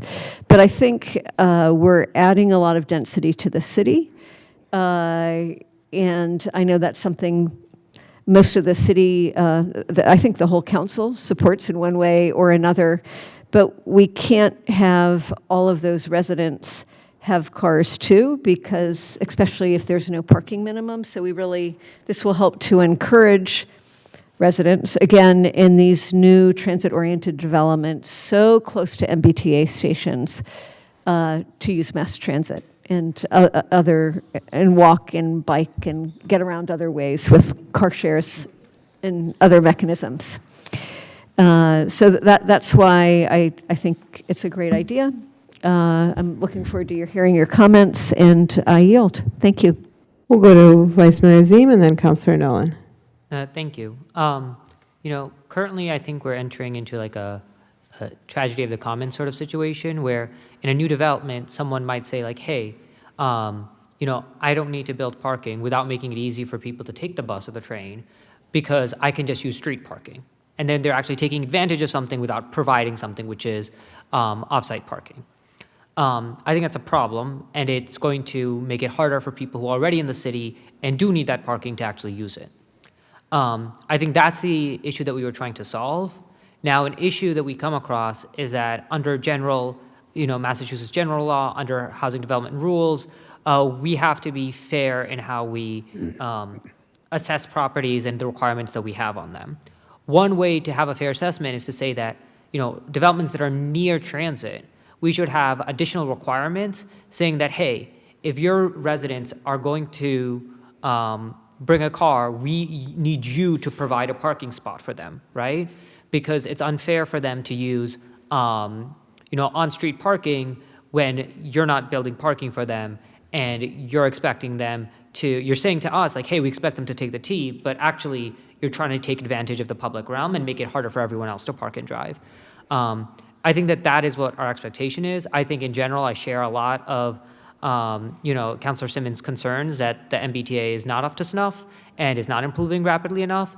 And I think of this as a way to properly align the incentives such that if someone is not providing parking, it's because they want people and expect that people can get around on transit, not because they're taking advantage of our generous parking permit system and making it harder for everyone else to park. Councilor Nolan? Thank you. Just as a reminder, this is asking for what our legal options are, which we don't yet know. I think we've asked it in various forms here, and yet we haven't quite gotten the full formal legal opinion to say, here's what you can do. And I know that the city solicitor is aware of this request because the fact is we did say, there's no minimum parking. So it means that anybody who builds in the city has no requirements whatsoever to build any kind of parking. That does have an impact. I mean, I voted for that. I had first talked about it. I think it makes sense for us moving forward as a city, and yet there have been real serious impact on certain people, and it very much depends on the part of the city that you're in. I mean, the reality is there's parts of the city where it has a much greater impact that the utilization of the on-street parking is probably 90% or 95%. And then there's others areas of the city, including at where I live, where it's more like 70%. So it's going to be, you could add 30% more cars and you'd still get a utilization that meant people could find it. So I think it's really important that we own that, we acknowledge it. And again, I hope we do pass this because I think we do need to know what are our legal options.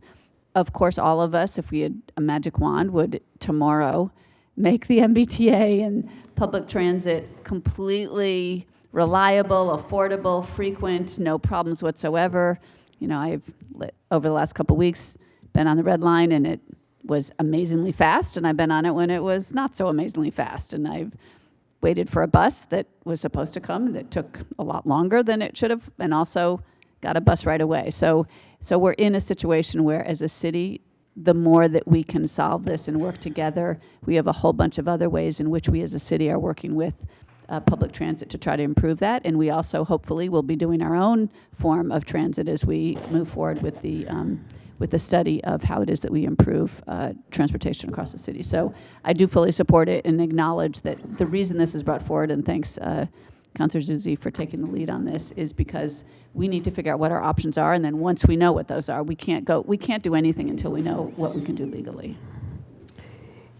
We will go ahead to Councilor McGovern and then Councilor Flaherty. Thank you, Madam Mayor. Through you, I do support this as well. I won't ask to be added just for speed sake. We don't need another roll call, but I do really support this, and I do think that this has to be part of a broader picture as we start to deal with parking issues in the city. I think, and residential stickers. I think we need to take a look at the fact that my wife and I could register 8 cars at our house because it's 4 per person. I think is something we need to take another look at as well. So I do appreciate this order, and I will be supporting it. Thank you. Councilor Flaherty. Thank you, and through you, Madam Mayor. This is an essential order. The elimination of minimum parking requirements requires this, and it requires a legal opinion. We're living in an alternate reality if we think that persons who either rent or purchase a unit in a transit-oriented building or development are then just going to unilaterally abdicate their own right to have a vehicle and park it publicly on the street by obtaining a parking permit from the city of Cambridge. It's just, we're kidding ourselves. And that will lead to further difficulties for residents in those development areas obtaining parking.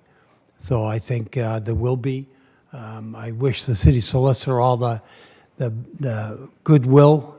There will be a challenge to this, whatever order we and policy we enact. So I fully support this. Thank you, Councilor Flaherty. I think we've heard from who wants to be heard on this, and so we can go ahead and adopt the order. On a motion by Councilor Zuzzi. Councilor Al-Zubi. Yes. Yes. Vice Mayor Azim. Yes. Yes. Councilor Flaherty. Yes. Yes. Councilor McGovern. Yes. Councilor Nolan. Yes. Councilor Simmons. Yes. Yes. Councilor Sabrina Wheeler. Yes. Yes. Councilor Zusi. Yes. Yes. Mayor Siddiqui. Yes. Yes. And you have 9 members recorded in the affirmative.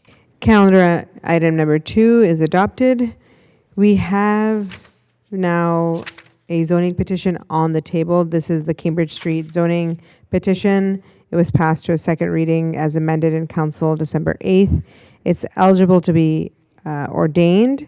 It was tabled at our last December 22nd meeting. The petition expires January 28th. We have one more meeting, which is January 26th, where we can adopt this or let it expire. What is the pleasure of the City Council? Leave on the table. Vice Mayor Azim has stated that he'd like to leave this on the table. Councilor Nolan has stated that she'd like to leave this on the table.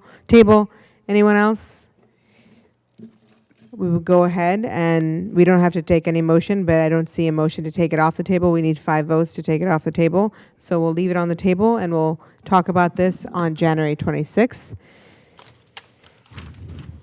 We're done with the calendar, so we'll move on to applications and petitions. Move adoption. On a motion by Councilor Simmons to adopt applications and petitions 1 and 2. We'll do a roll call, please. Councilor Al-Zubi. Yes. Yes. Vice Mayor Azim. Yes. Yes. Councilor Flaherty.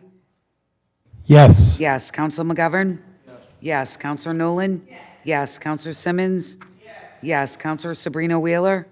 Yes. Yes. Counselor Zusi? Yes. Yes. Mayor Siddiqui? Yes. Yes, and you have 9 members recorded in the affirmative. The two applications and petitions are adopted.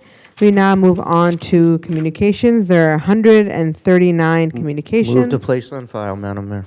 On a motion by Councilor McGovern to place all communications on file. We'll do a roll call. Counselor El Zubi? Yes. Yes. Vice Mayor Azim? Yes. Yes. Counselor Flaherty? Yes. Yes. Counselor McGovern? Yes. Counselor Nolan? Yes. Counselor Simmons? Yes. Counselor Sabrina Wheeler? Yes. Yes. Counselor Zusi? Yes. Yes. Mayor Siddiqui? Yes. Yes, and you have 9 members recorded in the affirmative. The 139 communications are placed on file. We now move on to resolutions. There's one resolution. Would anyone like to pull it? Hearing none. Move adoption, making unanimous upon adoption. On a motion by Councilor McGovern, we will do a roll call on adopting the resolution and making it unanimous upon adoption, please. Counselor El Zubi? Yes. Yes. Vice Mayor Azim? Yes. Yes. Counselor Flaherty? Yes. Yes. Counselor McGovern? Yes. Yes. Counselor Nolan? Yes. Counselor Simmons? Yes. Counselor Sabrina Wheeler? Yes. Yes. Counselor Zusi? Yes. Yes. Mayor Siddiqui? Yes. Yes, and you have 9 members recorded in the affirmative. The resolution is adopted. We move on to committee reports. There's one committee report from Government Ops, pleasure of the City Council. And if you're making a motion, just speak into the mic. Accept the report and place on file.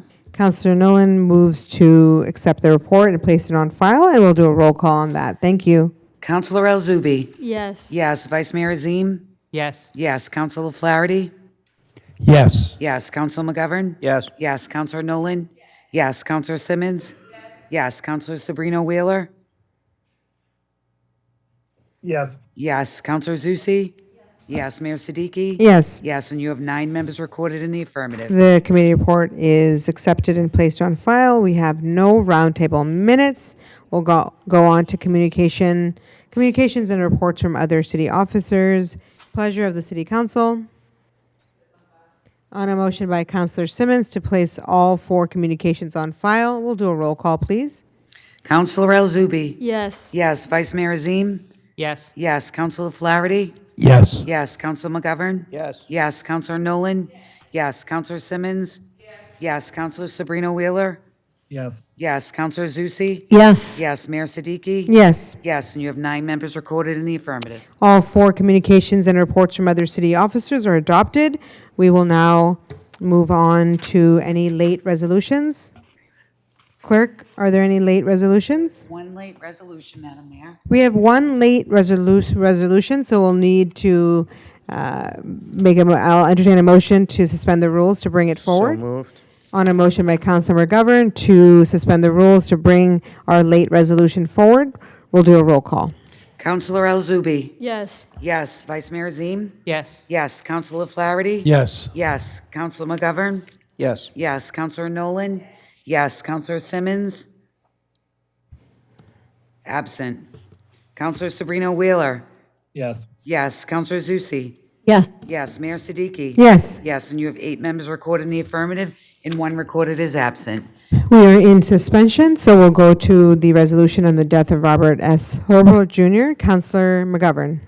Thank you, Madam Mayor. I was really sad to read today about the passing of Bob Hurlbut. I was talking to him a month ago or so.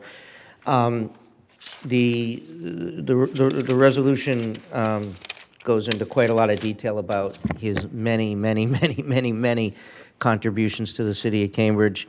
He's a kid of Cambridge, born here, raised here. But the list is, the list of things that he accomplished in his 92 years in this city is spectacular. But beyond all of that, what I'm really gonna, I think, miss the most is his kindness, his smile, his guidance, just a genuinely nice, wonderful person. And obviously at 92, he retired a little while ago, but not completely. We were just at I think, Madam Mayor, I think you were there. We were at the Rotary Club meeting with the high school kids, and, he was there and helping to organize that even, even as recently as this past year. So just a remarkable person. It's a big loss for the city, and I know others probably want to be added as well. I read it just today and wanted to get this in quickly, but I know a lot of us knew him, and he touched a lot of us and influenced a lot of our lives. This will be unanimous upon adoption anyway, but just a big loss for the city, and my condolences to his family. Thank you for bringing it forward, Councilor McGovern. We'll go to Councilor Zusi and then Councilor Nolan. I just wanted to say I'm thankful to Councilor McGovern for drafting this excellent resolution honoring Bob. I was lucky enough to know him, too, from the Cambridge Club, which he was a member of for many, many years. But he, again, was the first executive director of the Cambridge Community Foundation, and he launched Cambridge Volunteers, which continues to go strong today under Lori Rothstein's leadership. Which is another very, very important institution. And I feel like these two institutions really help to define Cambridge in a very, very nice, charitable way. So we'll miss Bob, and thank you for this lovely synopsis of some of his contributions, many contributions. Thank you. Councilor Nolan. Thank you. Yes, and thank you. We missed by a few minutes. I think I actually submitted with Mayor Siddiqui a resolution that was very similar, and we're told, oh, Councilor McGovern already has it in. So many of us, I read about it. There was actually, the obituary appeared in the Boston Globe over the weekend. It's the first time I heard about it. I reached out to a few people and said, oh my gosh, I didn't know, and they actually hadn't known either. I think the having this happen right around the holidays meant that it took a little while for news to filter out. And then Cambridge Day had a lovely article about him today. As the resolution points out, he was the first executive director of Cambridge Community Foundation. He'd been a teacher. But like many others, my interactions with him were also, he was incredibly gracious and knowledgeable and always pushing for more to be done for the city that he loved and lived in for so long. It's a real loss to the community, and yet it was a real treasure that he was able to do all that. He was also helped create the coalition of nonprofits in the city, in addition to Cambridge Volunteer. So I'm not sure if that was mentioned in this write-up, but he did touch so many different lives, and we were lucky to have him as a city. I would have asked to be added, but if it's going to be, since I know Mayor Siddiqui and I had put it in, but if it's going to be unanimous on adoption, that's fine if it's very clear. But again, thanks to everyone in the community who he touched, and lucky us for having had him. Thank you to those who spoke, and certainly our condolences to the family, and he lived an amazing life. So yes, go ahead, Councilor McGovern. Is Councilor Simmons in the room? She did ask me earlier that she wanted to be added, so It's going to be unanimous anyway. upon It just depends adoption on the and the order. but that's fine if she's not here. Yeah. Okay. So And just one more yes, thing. Councilor Nolan. Just there was also, just so folks know, there's will be a celebration of his life on April 11th. That was announced so there hasn't yet been one, but I'm sure it'll be a community event. We'll go ahead and on Councilor McGovern's motion to adopt the resolution, making it unanimous upon adoption. We'll do a roll call, please. Councilor Al-Zubi. Yes. Yes. Vice Mayor Azim. Yes. Yes. Councilor Flaherty. Yes, and may God have mercy on his soul. Yes. Councilor McGovern. Yes. Yes. Councilor Nolan. Yes. Councilor Simmons. Councilor Simmons is absent. Councilor Sabrina Wheeler. Yes. Yes. Councilor Zusi. Yes. Yes. Mayor Siddiqui. Yes. Yes. And you have 8 members recorded in the affirmative and 1 recorded as absent. The late resolution is adopted. I will need to entertain a motion to suspend the rules to go back to communication and reports from other city officers, number 2, because we actually have to accept the reading reports to the current legislative term and place those communications on file. So on a motion by Councilor Nolan to suspend the rules, we'll do a roll call. Councilor Al-Zubi. Yes. Yes. Vice Mayor Azim. Yes. Yes. Councilor Flaherty. Yes. Yes. Councilor McGovern. Yes. Yes. Councilor Nolan. Yes. Councilor Simmons. Yes. Councilor Sabrina Wheeler. Yes. Yes. Councilor Zusi. Yes. Yes. Mayor Siddiqui. Yes. Yes. And you have 9 members recorded in the affirmative. And so now we'll go ahead and do an additional needed roll call on the rating reports and bringing them forward. Counselor El-Zubi. Yes. Yes. Vice Mayor Azim. Yes. Yes. Counselor Flaherty. Yes. Yes. Counselor McGovern. Yes. Counselor Nolan. Yes. Counselor Simmons. Yes. Counselor Sabrina Wheeler. Yes. Yes. Counselor Zusi. Yes. Yes. Mayor Siddiqui. Yes. Yes. And you have 9 members recorded in the affirmative. Those pending and waiting reports are brought forward. We will go ahead. There's no late resolution, late policy orders. We'll go to announcements. Announcements from the body. Counselor Simmons. Thank you. It's the chair. So a couple of things. As many of you know that this week, well, not this weekend, excuse me, next weekend will be the MLK weekend. There'll be Helping Hands 365, I hope I'm saying that right. They'll be launching their program over at the Central Square Church. There'll be a lot of activities here in the hall and the senior center. I think they're still using the YWCA. Also, there'll be a program at St. Paul AME on that same day from 11 to 1:45. I would recommend that you come. The Millennium Gospel Choir is the most incredible gospel choir in the Boston area, so please come. You know, if you like gospel music, if you don't like gospel music, you should still come. But the most important thing is, we just adopted an order around the 100 Years of Negro History Week. This is a time for reflection, redemption, and restoration. And so I'm hoping that we will launch this whole process by attending any number of these. And these are just Cambridge. If you go to our website, it will mention a number of other commemorations that you can go to. But if you're so interested, there are a lot of things happening across the Metro Boston area as well. But let's stay in Cambridge and take part in what's happening here in our own city and town. Thank you. I yield the floor. Thank you, Councilor Simmons. And then I'll just add that Wednesday, January 14th, 6 to 7:30 at the main library, there's the 51st year of the Dr. Martin Luther King Jr. Day Lecture Series. And so definitely come to that. We'll be hearing from Dr. Brandon M. Terry, who's done a lot of really important work. And then specifically, Monday's commemoration is from 11 to 2, as you see on the flyer that's been passed around. And the 16th annual Cambridge MLK Service and Learning that was mentioned, it's from 2 to 5. And it'll be at a number of locations. So definitely join. It's really important. We'll go to Councilor Zusi. Yeah, two other events for those of you that are interested in our combined sewer overflows and poop in our sewage. There's a virtual meeting on Thursday, January 15th at 6 p.m. With the MWRA, the City of Cambridge, and Somerville. So that will be important. And then we don't have council on Monday, but on Tuesday between 5 and 7 at the War Memorial, there'll be Girls Sports Night, another great event. Thank you, Councilor Zusi. Councilor Flaherty. Yes, I've got an announcement. Thank you, Madam Mayor.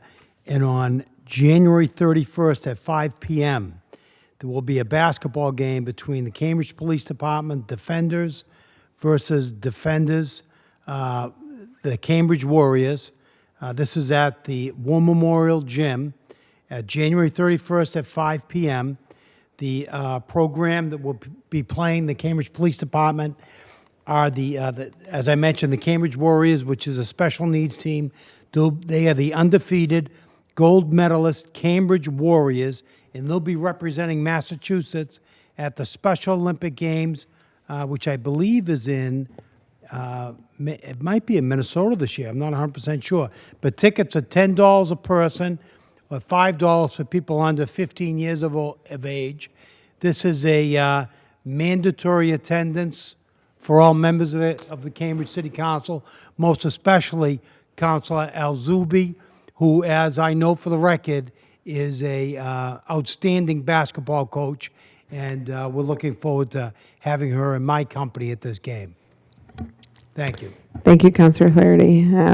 You're making me think we should have a team, you know? Well, us I'm versus glad the you school mentioned it. committee. Wait, keep me those cheerleaders. Yay, yay. I'm glad you mentioned it. I'm glad you mentioned it. Yeah, I have some thoughts on who could be the point guard. We'll get to that later. We also have love thoughts on who can be baseball. the shooting guard.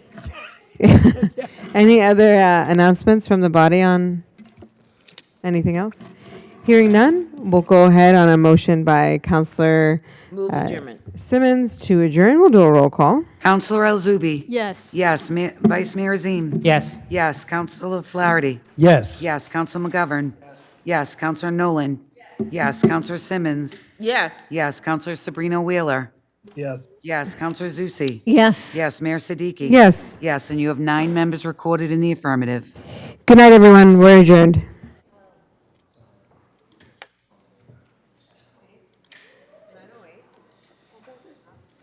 No? What?